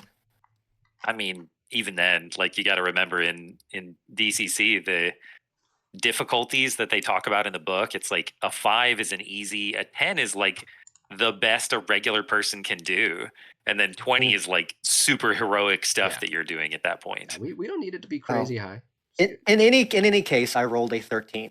I'd say very medium. A 13 is good enough. I mean, you have no time pressure. I'm not under duress, and it's a pretty simple thing I'm trying to do. Yeah. Other than just straight up slipping. I'll say, which would still solve the problem of blowing the wall down. We just use a goblin. So we'll say, you use like, all the rope you got on you to rig this and rig that, but you're able to do it quite safely. And you make it. No goblins must perish. Immediately, right before he pulls the thing to blow up, he's like, stops the thing like, hey, can we have shot like a fireball at this? And then slips and pulls the rope or some shit. Because like, it has occurred to me in real life if there might have been a safer way to do this. But too late, that's fine. I'm okay with this. Have we got anyone's attention? Oh, is everyone still certainly. Okay? The smoke clears and you see, a now somewhat messed up kind of tomb. There's where there was there's kind of like a slab where a coffin should be, but you can see drag marks leading out, and there's kind of like the table where it should be on that slab, but more has been taken out of here. There's like these wall alcoves that you see in there that have dwarven bodies, guardians, in life and death, something like that. They are on there, and they're the bodies have like fall down, and these pissed off dwarven ghosts appear, 7 of them, and are just like swearing at you all in dwarven. There's occasionally an undercommon-ish word thrown in there that a couple goblins can kind of understand. That they're angry that you have further disturbed the tomb of their dwarven prince. Let's roll initiative. All right. As we go through the hallway, I would have liked to say that the goblins have pocketed some throwable sized crystals. Well, if you want to have gotten some out, then make me. Oh, did we blow all of it up? I mean, it was a really big explosion. That was a really big. It was a wall. It was a whole wall that was like a crystal. It's like a viewing gallery. Okay, that's okay. Then I'm okay with that. But if you want to give me a quick like disable trap from one of your goblins to try to get a crystal out, or more of your goblins. Oh, how many rolls am I allowed to? You're as many as you're willing to risk. Oh, as in this could go poorly. If you do poorly, yeah. 15, 10, and 2. Yeah, 2 blows up. Oh. 7 points of damage. Alright, that one fucking died. But the others All right, have a how couple many- crystals. Each get Okay, 1 cool. crystal out. Dang, it's not. Alright, fine. All right. I'm writing down 2 exploding crystals. Okay, and roll initiative, Calvin. Give me a second to mourn. Fuck. Okay, what am I down to? Okay, that one died. You're down to 3 Down out to- of 5. Down to 3. Alright. Ghosts. How many of them? The ghosts are shouting at you, but they're staying up there. They have like their bodies are crawling down off the walls, and you can see like their bodies are like embedded with crystal and stuff, and kind of lurching at you with like almost like a liquid sloshing like movement. Are we just keeping the same initiative? I'm just going first. Yeah, roll a new initiative. 5. 5. All right. Well, it's okay because my little crystal guardian monsters are going on it too. Oh. All right. So Frank, you're up. Hey, goblins! I like put the urn on the ground with the water in it and open the lid. Can we put one of the singing rocks in here and see what happens? Yeah, I mean, if everyone's still earplugged up. Yeah, so I'm gonna bring one of those over to him and like pop the lid and see if he can like put one of them in it. Put the crystals in. Singing crystals, yeah. Sure. Just one, as previously established, doesn't start any singing. Can we put Yeah, I've 2 got in there? 3, Yeah. so. Yeah, it's 2 as the thing you guys had figured out earlier was 1 doesn't do anything, 2 starts a irritating thing, 3 is actually painful. Can we actually fit 3 in that urn? Let's just say yeah. Yeah, go for Okay. it. I mean, they're for dwarf, yeah, giant. Urns are pretty big in general, actually. They're not that Yeah. small. Well, All right, that's what I'm gonna do. Like put that on the ground next to him, open the lid, and Sure. Yeah. We'll say that takes like one of the goblin actions, kind of helping you do that because they have all the crystals. Yep, I'm good with that. I'll say you guys. You never said you took your earwax out, but would you have earlier? I would have kept them in early. Honestly, I would have kept them in. Yeah. Okay. I wouldn't have because I was planning to use this shit. Okay. I was expecting to find more of them, Yeah. honestly. All right. I'll say this kind of the crystalline they seem very much repelled by this, and they're kind of like staying back in the room. It seems to like actually like you see some like crystal that's grown up along them, and it kind of fractures the crystals on them, and so they kind of stay back in their room. And you can see above them the dwarven ghosts. They're like bickering, like they're these like ghostly figures gesticulating, going like piece of crap. You can kind of I just say get what? that feeling. What? So Ian, they use the 3 pitch crystals from earlier. Oh, And put that in front of them, and like it's keeping the like little 7 crystalline warriors from like being able to progress. nice. Good job, guys. Damn, that's great. Is it my turn now? Yeah. You could sure try hitting them. They might explode. They have crystals growing on them. That's a good point. I don't know why my Oh. camera won't focus right now, but do this. So yeah, one of the crystal guardians here, I'm going to shoot it with hellfire. Okay. Or see if I can. Nope, that is not gonna do it. I missed the spell with a 9. All right. Other goblins? Honestly, they're wary that these guys literally might explode, but so they're just going to use arrows on the furthest body. Okay. It's a 1 All right. and a 16. Okay. Well, the 16 will hit. Let's see. Give me some damage from the 16. I'm handling you, Fumble. 4. That goblin trips and falls, wasting their action. They're prone and have to use their movement to stand up next round. Okay, Um, cool. The other one takes. So one of the crystal creatures in the back takes 4 damage. And you can see it when it cracks, the crystal kind of it literally does explode. The Oh, creature does, and it takes another one of them out with it. So you go from 7 to 5 really quickly. Oh, oh nice. shit. Maybe we shouldn't get close to them. Yeah, yeah. Be careful in melee range. It seems Wrestling like. might not be the optimum choice. Maybe it is though. Depends how gutsy you are. All right. It's their turn. I'm gonna see if they can make it through here. 3 of them kind of proceed through the crystal, the pitch thing, and start getting into your range. Let's roll some morale checks there. And Frank, you like being in the front. I'm pretty sure you do more than anyone else in the current group. So they're gonna all 3 attack you. And you're on. It's 17 AC. Yes, Right? yes. Okay. So what they're these kind of dwarven ghosts, but they didn't pick up their arms. 4 points of damage from their clawing attack from the first one. The second one, and the extra 3 points of damage, but I also rolled a nat 20, so I'm gonna crit you. And that crit does its claw is lodged in your chest.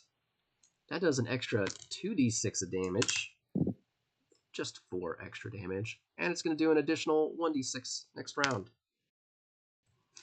What was the extra damage from that? 4 extra. Okay.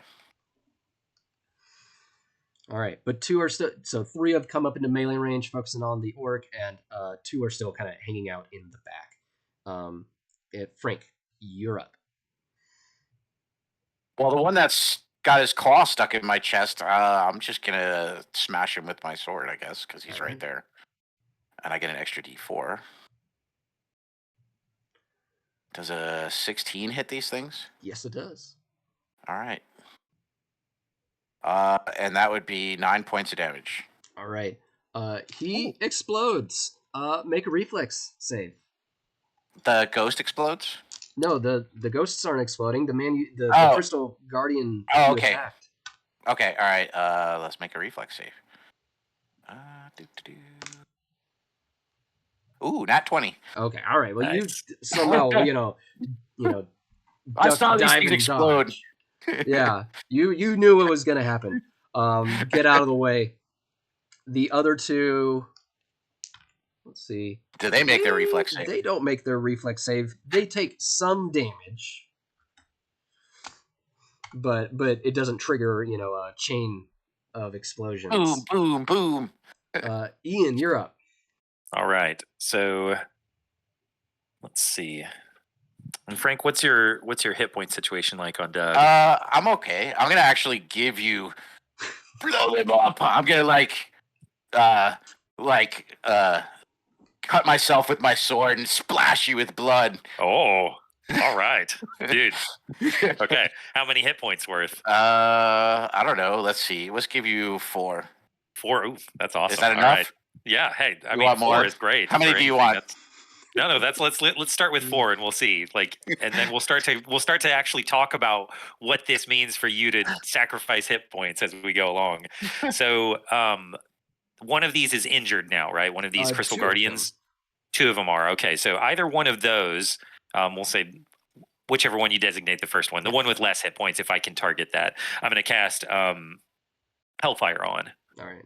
With the extra 4 on top of it. Okay, so that's 15, 19, 23. Oh, okay. Yeah. Oh no, 24. Okay. So, oh shit. All right. A ball of fire strikes one target within 50 feet for 2d12 plus character level damage. Oh. Yeah. And all creatures One of within those 5 that feet. gets multiple characters. Well, like multiple creatures targets? within 5 feet reflex save or take half. So, one of those damage ones going to take a lot. And let's see. I don't think they're going to make their DC 24 reflex save. No, it does not. So, yeah, it's going to get a couple.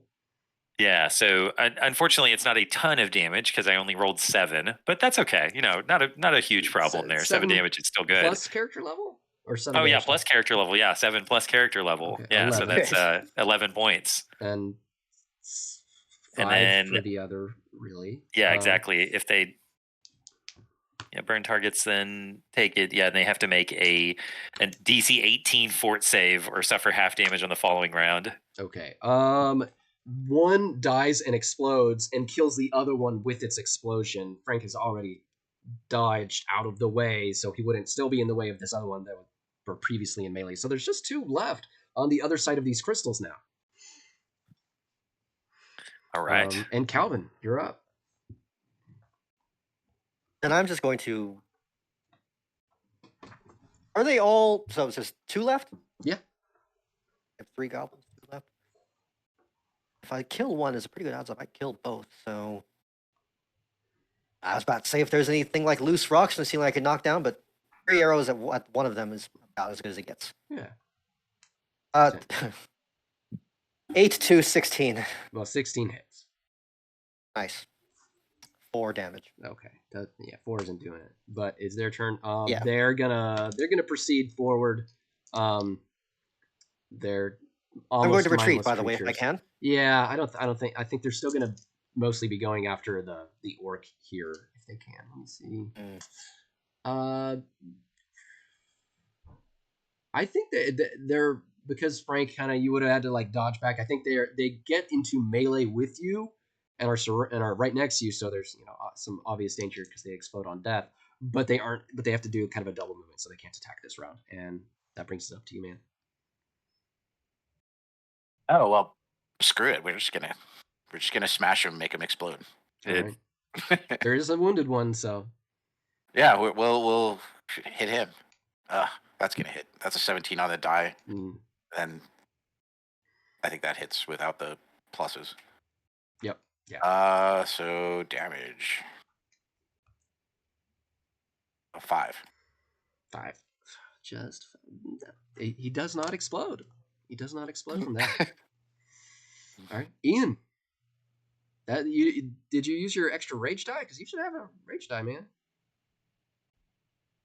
You're pretty low. Does rage? Oh, the rage die adds to the damage, doesn't it? Yeah. Oh, I didn't bother with it because 4 more. Okay, all right. Then he explodes. All right. All right. Make another reflex save. Let's see what's gonna happen. Oof, that might not be good enough. I get a +3. Ooh, 10. 10.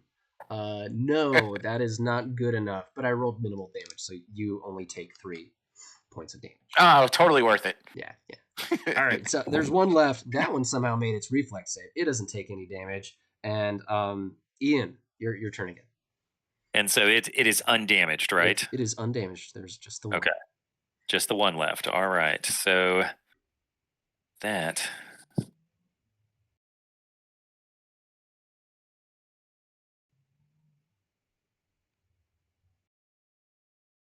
Yeah, I mean, I just as a test, just in my curiosity, I'm going to use Hell Frost instead on this one and see if maybe cold damage does something different to these things.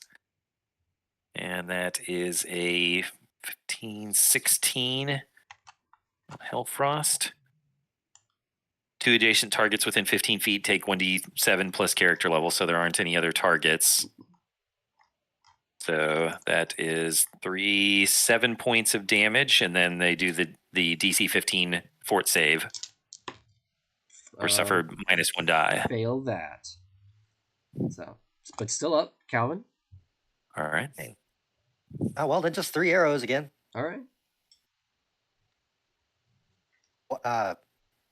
Used this last time. 3, 19, and 20. This dice roller really goes high and low. Make one more d20 roll and see if you accidentally hit Frank. 9.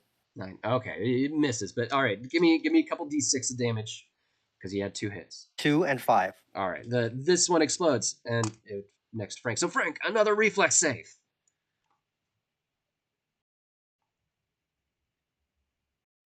Give me damage.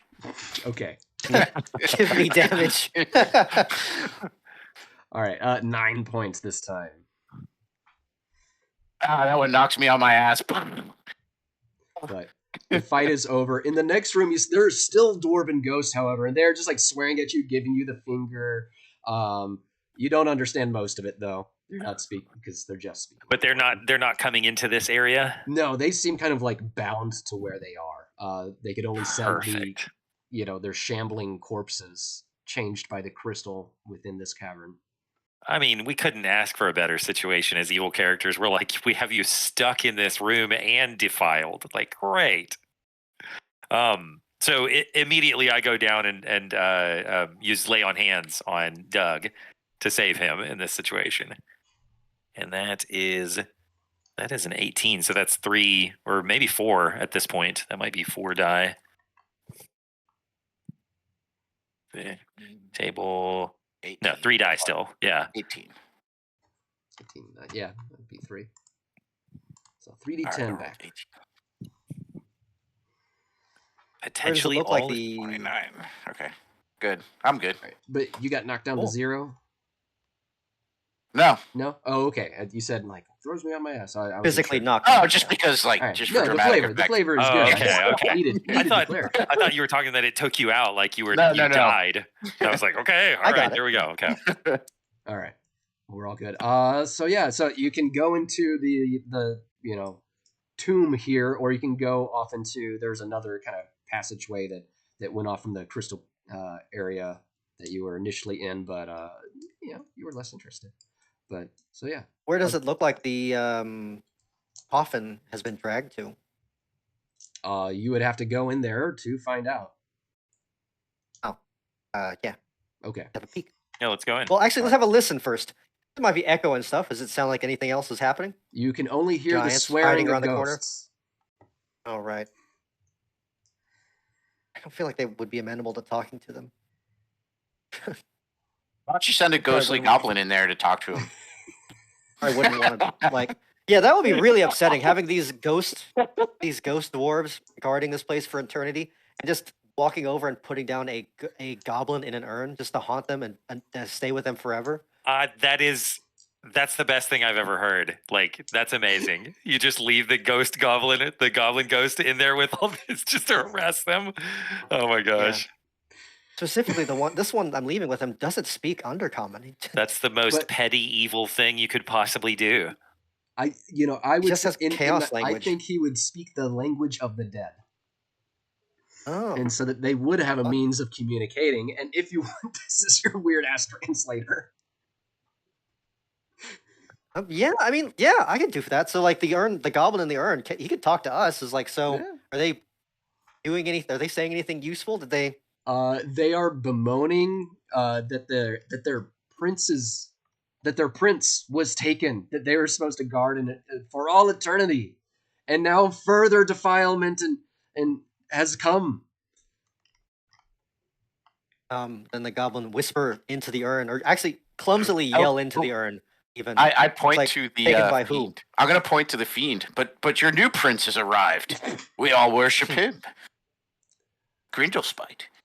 Does the goblin ghost translate? he tries. It's a confusing thing to say, but yes. Yeah. It really is asked like taken by who? You like simultaneously like 7 dwarf ghosts are like they're like waving. They're like no.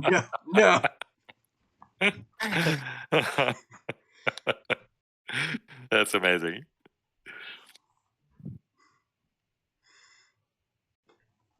And we'll go into this area just to see where this Yeah. coffin was taken away, dragged to.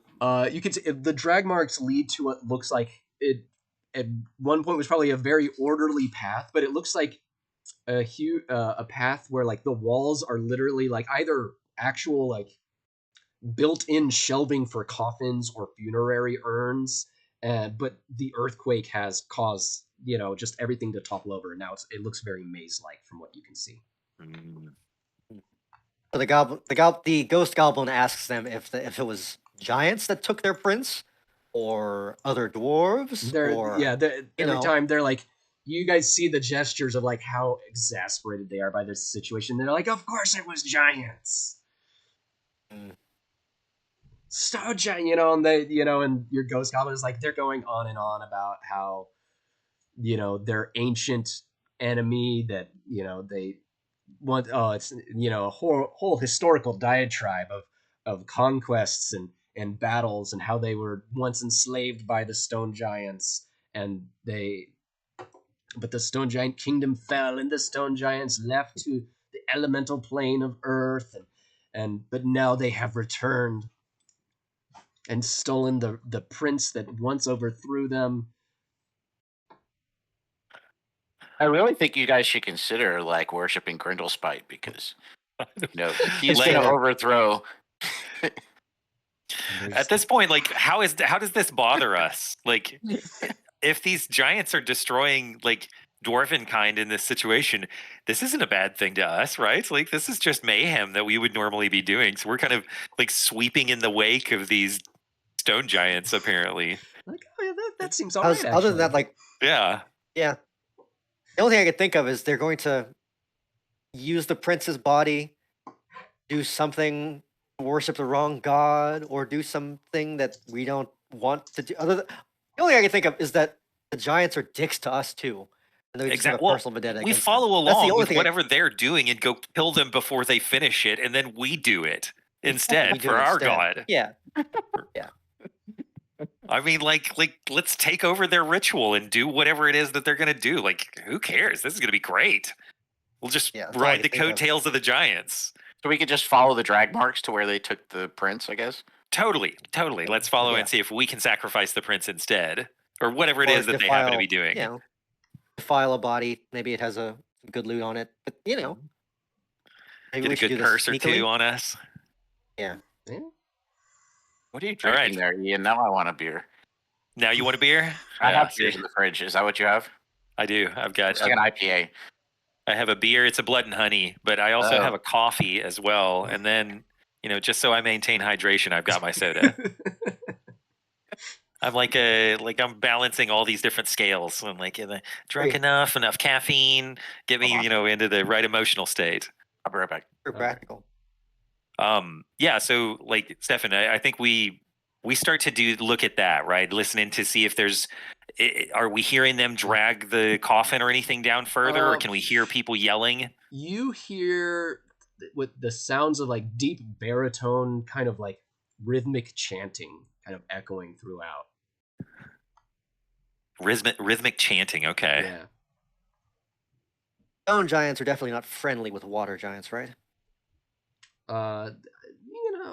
There might be like a giant moot or something like that they, but by default they have no shared allegiances. Okay. But just because you're good with the sea giants doesn't mean you're good with these giants. Yeah. Yeah. Especially since we've killed some of them now. Well, we're going to kill some more of them. Yes. Yeah, let's just go sneaking down there, right? I mean, Yep, we're gonna try this sneakily if we can help it, so we can get the drop on whoever we need to, if we can. Sure. Yeah, we want to have the goblins go first and then see what it is. So because I can't sneak worth a shit. Yeah, I'm okay. Yes. yeah, actually, you know what? Hold on. So with that, before you go down there, I'm going to try to cast, just so you've got some good rolls. I'm going to see if I can bless you. I have a +3 to sneak soundly already. If you want to save that for any reason. Nice. No. I mean, why not cast a spell? I've got it. I actually Yeah. scribed it, today, so I might as well. That is, let's see. So I got a 16. So okay. I mean, it's not great. You get a +1 bonus to all of your attack rolls for 1 turn, which What's I it think take to make it better? 10 minutes. Yeah, 10 minutes. I mean, again, if you want to sacrifice hit points, that's Yeah, I was just right. Like, how many would it take to make it something that was actually going to be useful? It'll be more useful but for the most part it remains 10 minutes until you get like to the Well, I didn't know if there was like more plus or more goblins. If you were to sacrifice 2-3 hit points, that would get it up to the next one where he gets the bonus on all actions as opposed to just attack. So even his stealth and things like that. Oh, are let's gonna do get a that. +1. Yeah. Let's do that. That's what we were after, right? Yeah. All yeah, right. sure. I will. Do you have 3 HP to burn? I got it. He just healed me. And I'll say, I mean- if you take more damage from, like, if we have battle, then he can heal you and it can cover it up. But you can't just be like, here's 3 HP for you. Heal me now. That's not a real sacrifice. Mhm. You gotta be a sacrifice. Well, I'm not back up to full, so. No, and I get it. I'm not saying it because you're trying to do it now. I'm just saying it as like There there might need to be sacrifice. some cautionary text about that, because this one character can basically do this sacrifice and lay on hands loop in that situation. In the quicks, I think it is implied by the word sacrifice, but because it has to be a real sacrifice, not just right. I was inconvenienced for about 30 seconds. To me, like, it was in the heat of the other one was in the heat of the combat. So yeah, but in the full rules, everything will get a little bit more explanation. So okay, and that was on a goblin or on Frank, the actual. I don't know, whatever he's doing with his spell. We're gonna drip some blood onto him. Who is the target of that spell, Ian? That's the goblins, I guess, right? Can't goblin, I guess. Yeah, sure. Do I only get to target one goblin? Is that how it would work in this case? I would think just one goblin, yeah. Okay, so one goblin has a bonus in this case to all actions of +1, which is not amazing, but I didn't lose the spell, so it's not a big deal. Yeah. Like, other than his hit points that he put in, so. All right. And that goblin is going to scout. All right, make a sneaking check. I guess you're. That was a 18. 18. All right.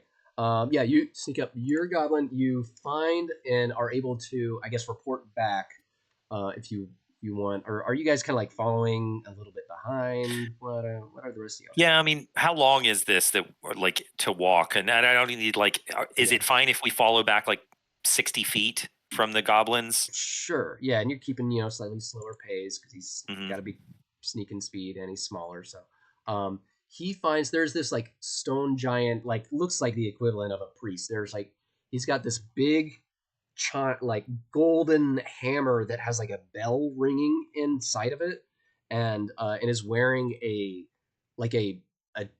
chainmail robe that is made out of gems instead of chain. Just hundreds of tiny little gems. Gem mail. And kind of waving this golden scepter hammer and singing a baritone chant.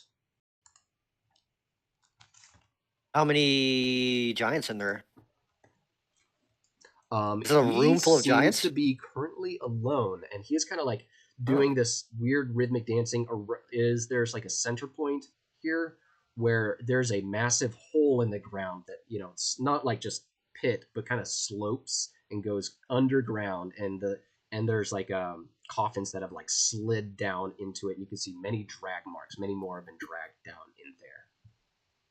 Is there a particularly very large ornate coffin that the prince would be in? Not the that nice you one? see. Perhaps it's already in the hole, though. Yeah. How collapsible does the ceiling look? Not that collapsible unless you suddenly know the spell Earthquake. Right. That's how they did it. Right, of course. He might be alone, you guys. I mean, y'all are up front. If we have fun in this game, right? It's like if the goblins feel like they can jump this guy all at once, I don't know why they wouldn't. And we can just run up behind. I mean, chainmail, golden hammer. Can we ambush him somehow? Like because of the way that you have come through here, you think that you can. I don't know if you have any of those exploding rocks. I have 2. Might be kind of fun. Yeah, sure could. Can you guys, either of you guys, strong enough to throw a goblin? How tall is the ceiling in this place? Let's say it goes like 30 feet up. They wanted a nice, central dome here. It looks like this place has probably this is a repurposed natural cavern. Let's put it like that.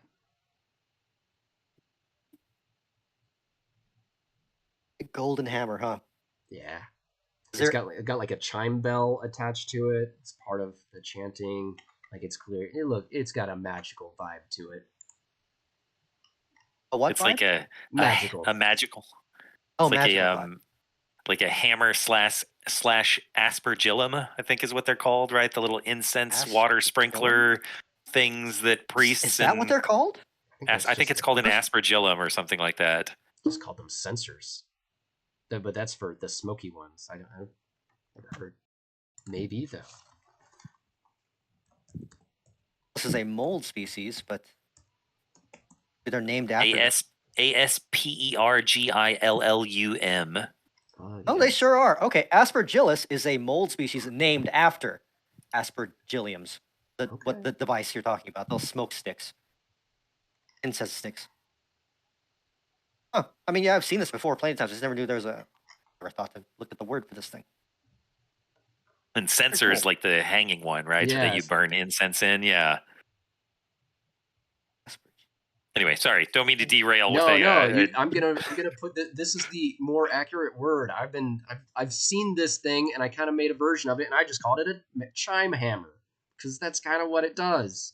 But there's a real word for this apparently. glad to help.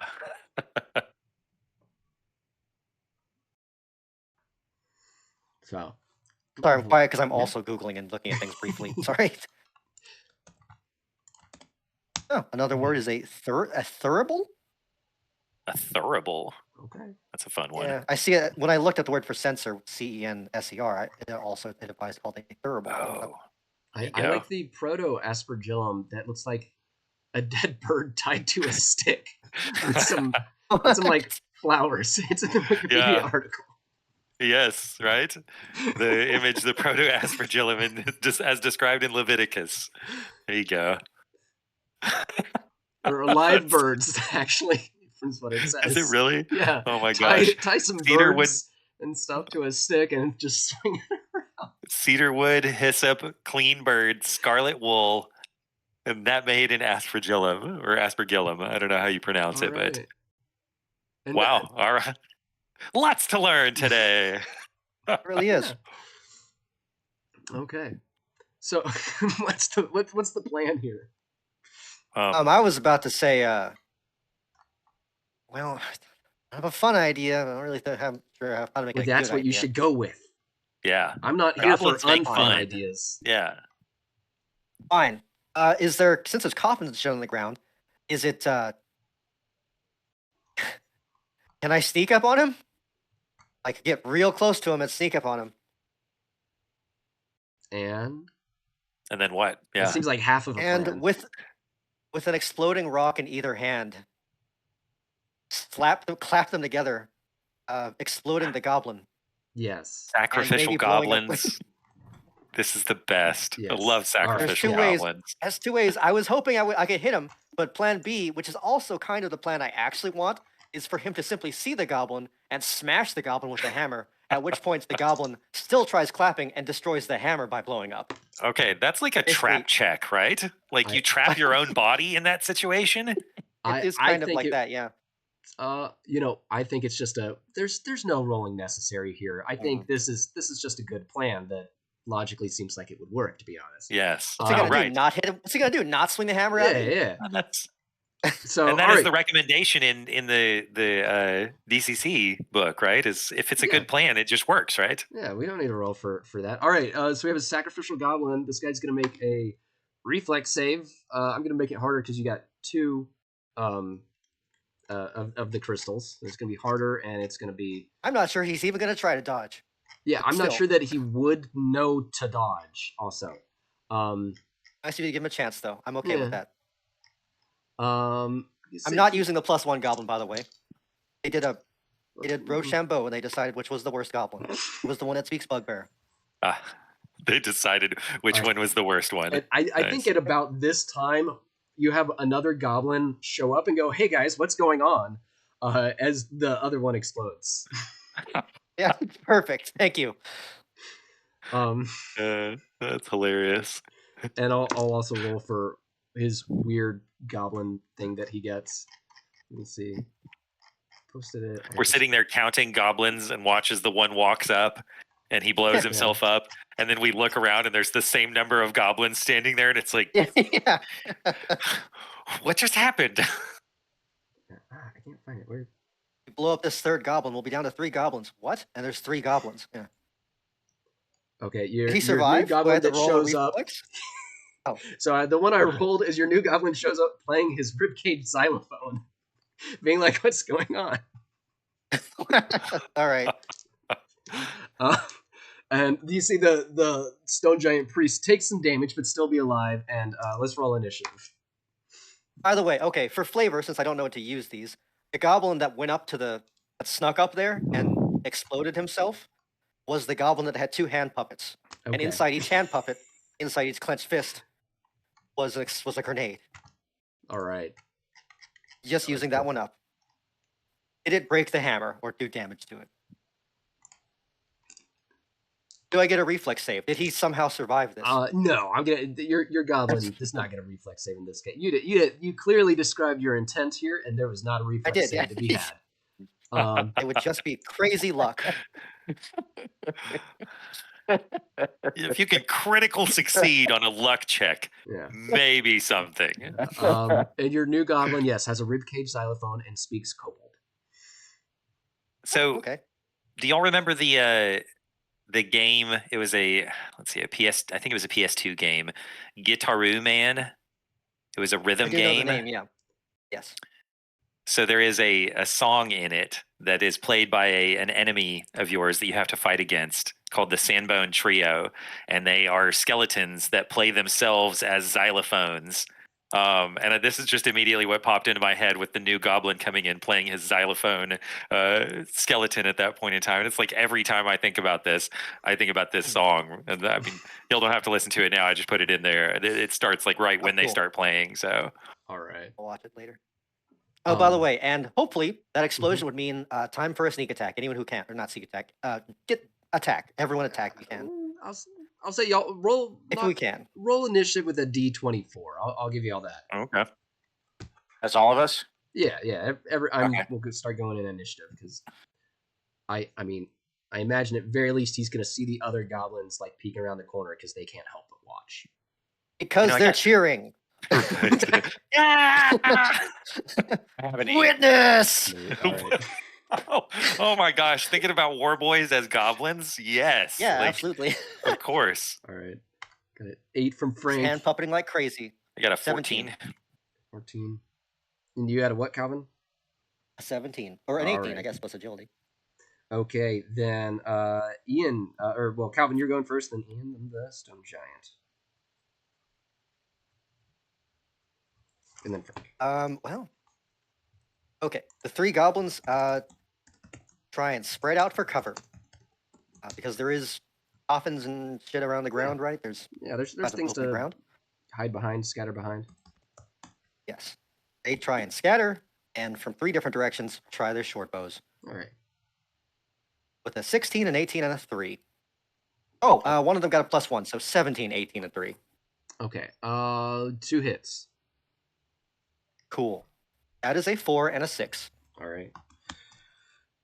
Ian.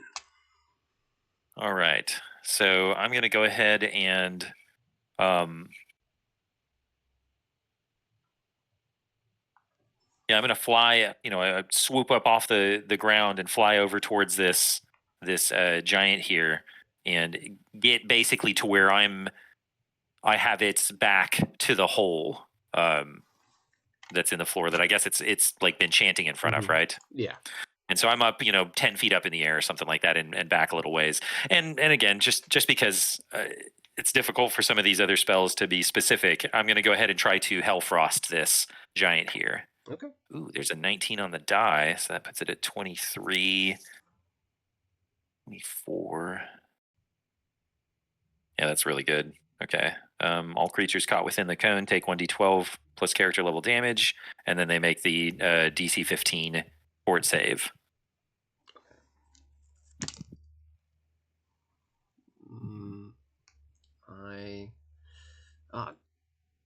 I'm You know, he's a big old stone giant. If you want to use Mhm. Vile, DC 14, I got an 8. What kind of fortitude do you think Oh, this guy okay. has? I don't know. Yeah, I'll spend. Good point. Yeah, because I can change your rolls in this case, right? Yeah, yeah. All right, I'm going to spend 4 points of Vile. I'm going to take Ooh, myself okay. down to 8. Oh. This sounds important. Does that sound like enough, Ian? I feel like with me taking their roll down to a 4, that probably is okay. You A should lot. be That all is a right big in drop. this case. Yeah, but hey, that's what it is. If you want to chalk in with it too, because we get awarded Vile if we play appropriately and play to our characters occasionally. So Early days might need it later. This could go badly. mhm. All right. Well, that does cause him to fail. He would have All right. succeeded otherwise. So what's Excellent. the totals of what it does to him? So it's not a ton of damage at this point in time because I rolled a 7 and then it's 4 on top of that, so it's 11 points of damage. And then because of the fail, they're going to take a -1d to all of their actions on the next round. Okay. It's the standard piece for it. Like every one of them does that, but you get anyway. And it's good though. Well, that is good. So instead of a D24 and a D16, I need a D20 and a D14. There we go. That right there alone is extremely nice. He is going to cast a spell to give himself a nice little bonus here. Cast some kind of spell. You see a shimmering kind of protective shield upon him, just like a soft aura. And then he kind of like smashes his chime hammer into the, his aspergillium into the ground, and the golden ball at the head of it, breaks and instantly like morphs up into a golden replica of himself. Nice. Which will start going at the bottom of the initiative, so right after Frank. Who Goblins, we should have stolen that. That would have been awesome to use.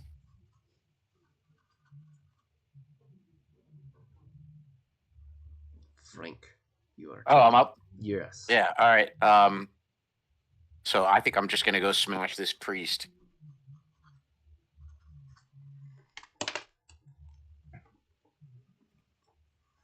That's usually what the incubus does.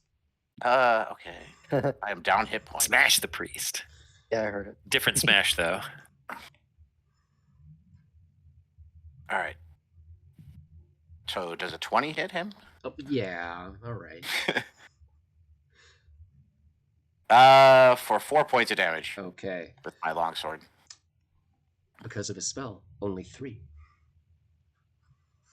All right, and okay, and it's his replica's turn. It stands there. It is going to smash the orc. And I crit. I open with a crit there. Okay, you take 8 points of damage to start, and let's see about our crit. 8 points of damage, and it with its own kind of like miniature, version of the aspergillum. It really just is a mace at this point. That we again get the lodged in your chest. I rolled pretty minimal. Let's just do all the. We'll include the damage from next turns because otherwise I might forget. So we're dancing now. Yeah, a bonus 9 points of damage. Ooh, ouch! That hurt. Yeah. All right. And then Calvin, we're back up to you. Did I do any damage to the hammer? Did it look like it got hurt at all? Mace? Yes. It looks like he's not able to really use it at this point. He just kind of did his one signature move, as it were, to summon this backup creature. Cool. Still a creature made of stone. I only have one vague item that I thought about using earlier. I was kind of want to use to get it off my list. I have a clay urn of mild acidic anemone slime back from like way earlier. Yeah, like 4-5 sessions ago. Yeah. Nice. Refresh your memory. Does that dissolve stone or does it not dissolve stone? I forget. It's either or. Let's say it does dissolve. This would hurt it. Got eyes. I don't know how to get it onto him though. Throw it is always Either. a pretty solid plan. All right, then one of the goblins is going to try and sneak up on him to get close, and the other two are going to try and run distraction. All right, yeah. And attack. I don't know how to distract and attack if I could do those both at the same time You gotta choose. or just distract. Gotta choose. All right, But you got then multiple goblins who can Two distract. goblins. Two goblins. One goblin is going to try to distract. All right. The other, which is in the same direction, is going to shoot an arrow. All right. The So just roll distract 2 d20s. is d20 plus agility mod. All right. That one is a 15. All right. I got a will save. I rolled a natural 12. I have bonuses. Vial expenditure. Yes, no, maybe so. Oh, but yes, yeah, yes. this is I'm a distraction goblin, so yeah, Can sure. we all do that? I'm gonna. Yeah, more people can pile on. Yeah, let's give so- him 2 points of vial too. Oh, that kicks it to 19, and he had a 14 to will. How willful do you think? I'm gonna burn 2 as well. All right. So that kicks it to is that a 19, 21. 21? That makes him distract. He had a 19. Nice. Damn. Good job, y'all. He's distracted. All right, and that's an extra -1 on the die. But Ian, your -1 on the die was only for one turn. Yes, for 1 round. Okay, or one round. All right, so he's still -1 on the next turn, which is good because he's got multiple action dice.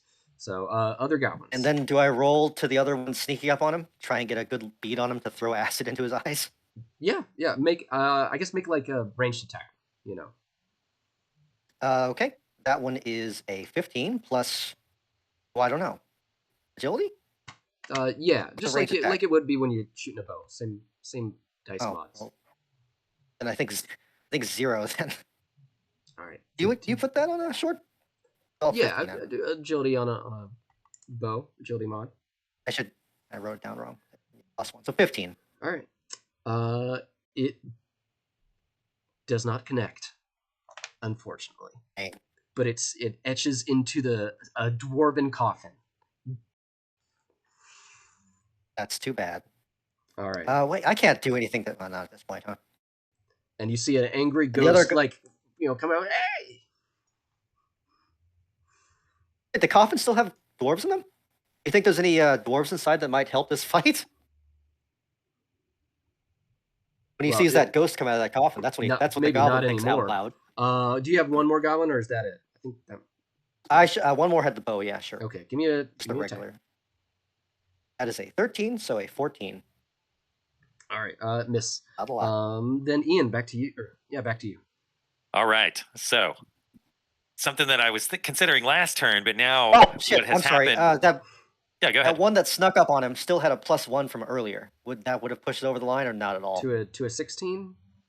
Yeah. It would have if I hadn't cast my spell on this guy to give him a little bonus. It would have hit exactly. Okay. But now he needed a 17. All right. Dang, pretty Ian. high. So on the statue, or this summoned golden thing, right? The simulacrum of this priest. I was actually considering whether or not I could cast this last turn, but this gives me a good opportunity. I actually picked up the level 2 spell Binding, and because this is with this spell, the cleric binds a supernatural creature and forces it to obey his will. The spell is easiest if the creature has already been summoned for control via another spell, is what it says. So Sounds really you would specific. cast, and this guy would get a will save again to resist the control. Okay. I would All use- right. Yeah. So So I will go ahead. That's what I'm gonna try that in this situation. all right. All right. So I got I got an 18 after adding everything in. Okay. Let's see. I have a 13 on the die. Would you like to use Vial? I can expend Or a little bit would more. someone else like to use Vial? I'm at 8 vial currently, guys. So I can expend. I got like maybe a point, maybe 2 more in me. I'll give you 2. What did 2 you roll? would take. Yeah, 2 would take off So because I have an 18 on the die, and now that puts Stefan at an 11. I well, think, you have right? an 18 on the die. Or no, pardon me, an 18 total. No, Okay. pardon me, not on the die. All right, yeah. And I had a Stefan has 13 plus unknown bonuses. Right. Some So unknown that's that now an are 11 significant. plus bonuses. and you have an 18. Now a 20. And I have an 18. Yeah. Now a 20? Takes the plus No, 2 from just just an now, 18. or just an 18? No. Frank He's spent 2 subtracting vials from me, to not take adding from to his die. Oh, I see. Insignificant detail right now, but I guess not. Yeah, 11. It's and all 18, relative. So it's, yeah. yeah, so it's currently 7 down. We're trying to see if he has more than that. 1, probably not plus 8, right? I'll do 2 Oh, you feel vials. lucky? Fine. Yeah, we'll I mean, find No, out. I feel pretty unlucky, honestly. All right. I'll sacrifice 2 vial. All right. 2 is I did have a plus 8, by the way. So 2. So adding the 4 vial is literally the exact amount that you needed. You bind this other creature. all right. So What because does I that got mean exactly? Does it mean it can't? It is So- Ian's Explain to me, go servant ahead. now. does it have? So the thing Is is, this is the one that with his thing stuck in my chest? this thing is stuck in my chest. The cleric may target a creature of up to 4 hit die if the spell succeeds. Yeah, the character can control the creature for 1d6 plus character level turn It or is rounds. exactly a 4 hit die creature. So Oh, all right. 1d was it 1d6? Okay, let's see. All right, so that's I got a roll of 4 on the die, so that's 8 rounds that I have control of this thing. all right.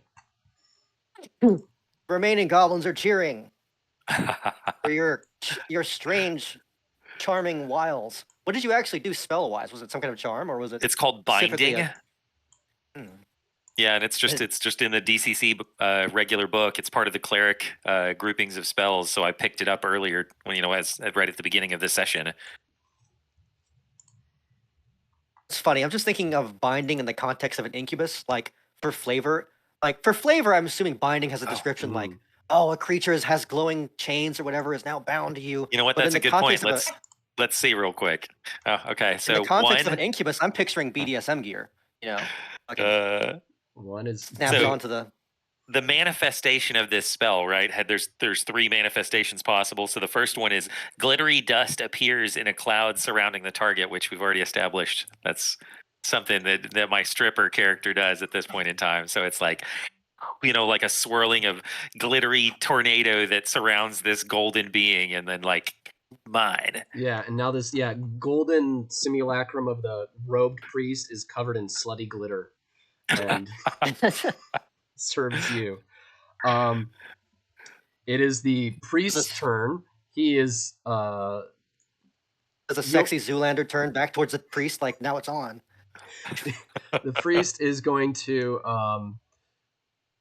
I think take one move, like attack the orc here with his d20 and roll a nat 1, and I'm going to say he like trips Hooray! and falls down into the slope Yeah, and like Sid. just starts tumbling away.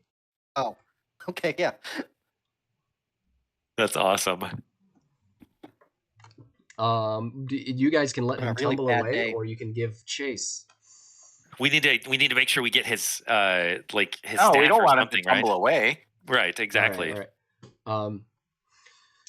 Let's see. I guess. All right. So I'll give him some damage from that. Actually, how much health did he have left? You guys have really done quite a bit to him already.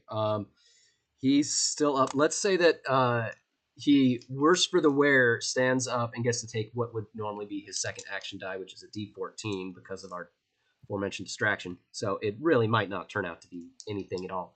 He's going to try to let's see. I think make the mud slide in here so that you guys can't. He wouldn't really have needed to roll for that anyway. But he's going to make the mud so that it's hard to get to him by running to him. The only one that would be able to get to him and try to finish him off. I guess actually range attacks. We can have some range attacks, or the incubus can fly in and try to do something or cast a spell. So give me what you guys got. So I guess I'm next, right? Yeah. Can I not slide down the mud and just like fucking rage on him and Give me an agility check. If you do good, and you can give me an agility check and add your rage die. If you can do good, Okay. then Surf you down on get it. If you don't do good, you're trapped in the mud. ooh, I got an 18. Surf down on a coffin lid. All right, yeah. +5 for the rage die. All right, then make an attack roll. Yeah, you surf down on a coffin lid sounds perfect. Thank And you. probably finish this guy off. Give me a good attack roll. All right, let's see. Ooh, an 18 on the attack roll. So 25. Yeah. So damage. Ooh. Ooh. It's So at the bottom of that's this pit. 18 damage.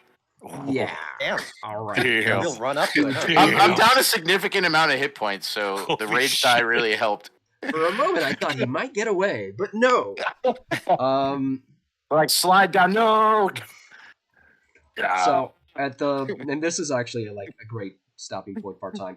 The pit like slides down, and you can see like a tunnel continues going on, big tunnel. But there's actually a massive gaping hole that you guys can probably find a way over, especially since you have a flying incubus who can just carry you over one by one. But for perhaps normally two-footed and only two-footed characters, it would be somewhat of more of an inconvenience. But it you can kind of look down, and there seems to be, from what you can't see that much, but just a hint at further things for the next session. You guys maybe light some torch to throw down or shoot a little hellfire. It looks to be a massive cavern down below. You cannot see the floor. You cannot see walls. You see massive, crystal formations, the size of, 10-foot wide crystal formations that are like going to and fro. And maybe you could find a way to slide down one. Not sure if that would be safe at all, but like that's how big they are. Yeah. Or climb down one. But you can go down that hole, or you can continue on further, kind of past it, and so you've got two, kind of additional exploration options. Some kind of lateral. Yeah, horizontal Instead of or straight very down. vertical. Yeah. All right. That's a good point to bring people back into the game and be like, all right, y'all decide. We're not going to tell you anything about what has happened up to this point. So perhaps? Can we take his like mace thing or whatever? Yes, you can. You would need to reforge the head of it if you want to bring another. Basically, it's kind of a magical thing. You will have to reforge the head if you want to summon more of these creatures. But you have this guy. You can't heal him. I'll paste the stats in here. 8 turns? Man. Let me see. Oh yeah, it how is long a do you shame. have him? 8 rounds or turns? I have eight rounds that it was for. Okay. So what do you do with him? Because let's you probably have like 30 seconds to decide. Yeah. Before he turns all right. on Let's you. see. Before he right. turns. Yeah. Yeah. Or like if we've killed the other guy. Yeah, you we don't could really send know. them to the dwarf, Yeah. either the dwarven ghost, and just have him screw with them, or just have it run forward down the Down tunnel. the hole. And hopefully die. I mean, like kill whatever you see. Yeah, actually, that's exactly what I tell it to do. I tell it to jump down the hole and kill something that's down there if it can. It jumps down and it takes At a least while. we have a torch to it so we can see some light. I don't know. Yeah, it takes sure. It's too late now. Yeah, yeah, it's too late. Too late it jumps now. down. You do see when it lands. It We have must dark land vision. way down below. It's past the edges of your dark vision because when it lands, there's a kind of golden shrapnel explosion. It's really down there, huh? All right. Do we Maybe not down the hole. Do we see anything illuminated in the explosion? Big ass crystals. Giant Okay. cursing. I don't know. What the fuck was that? It's hard to gauge how deep that goes. You would guess. Probably definitely upwards of 100 feet down, probably closer to 200 or 300. So there's a massive cavern down below. Yeah. All right. That's something for me to explore next Yes. time through, right? Well, thanks, Stefan. Possibly, yeah. So that was a good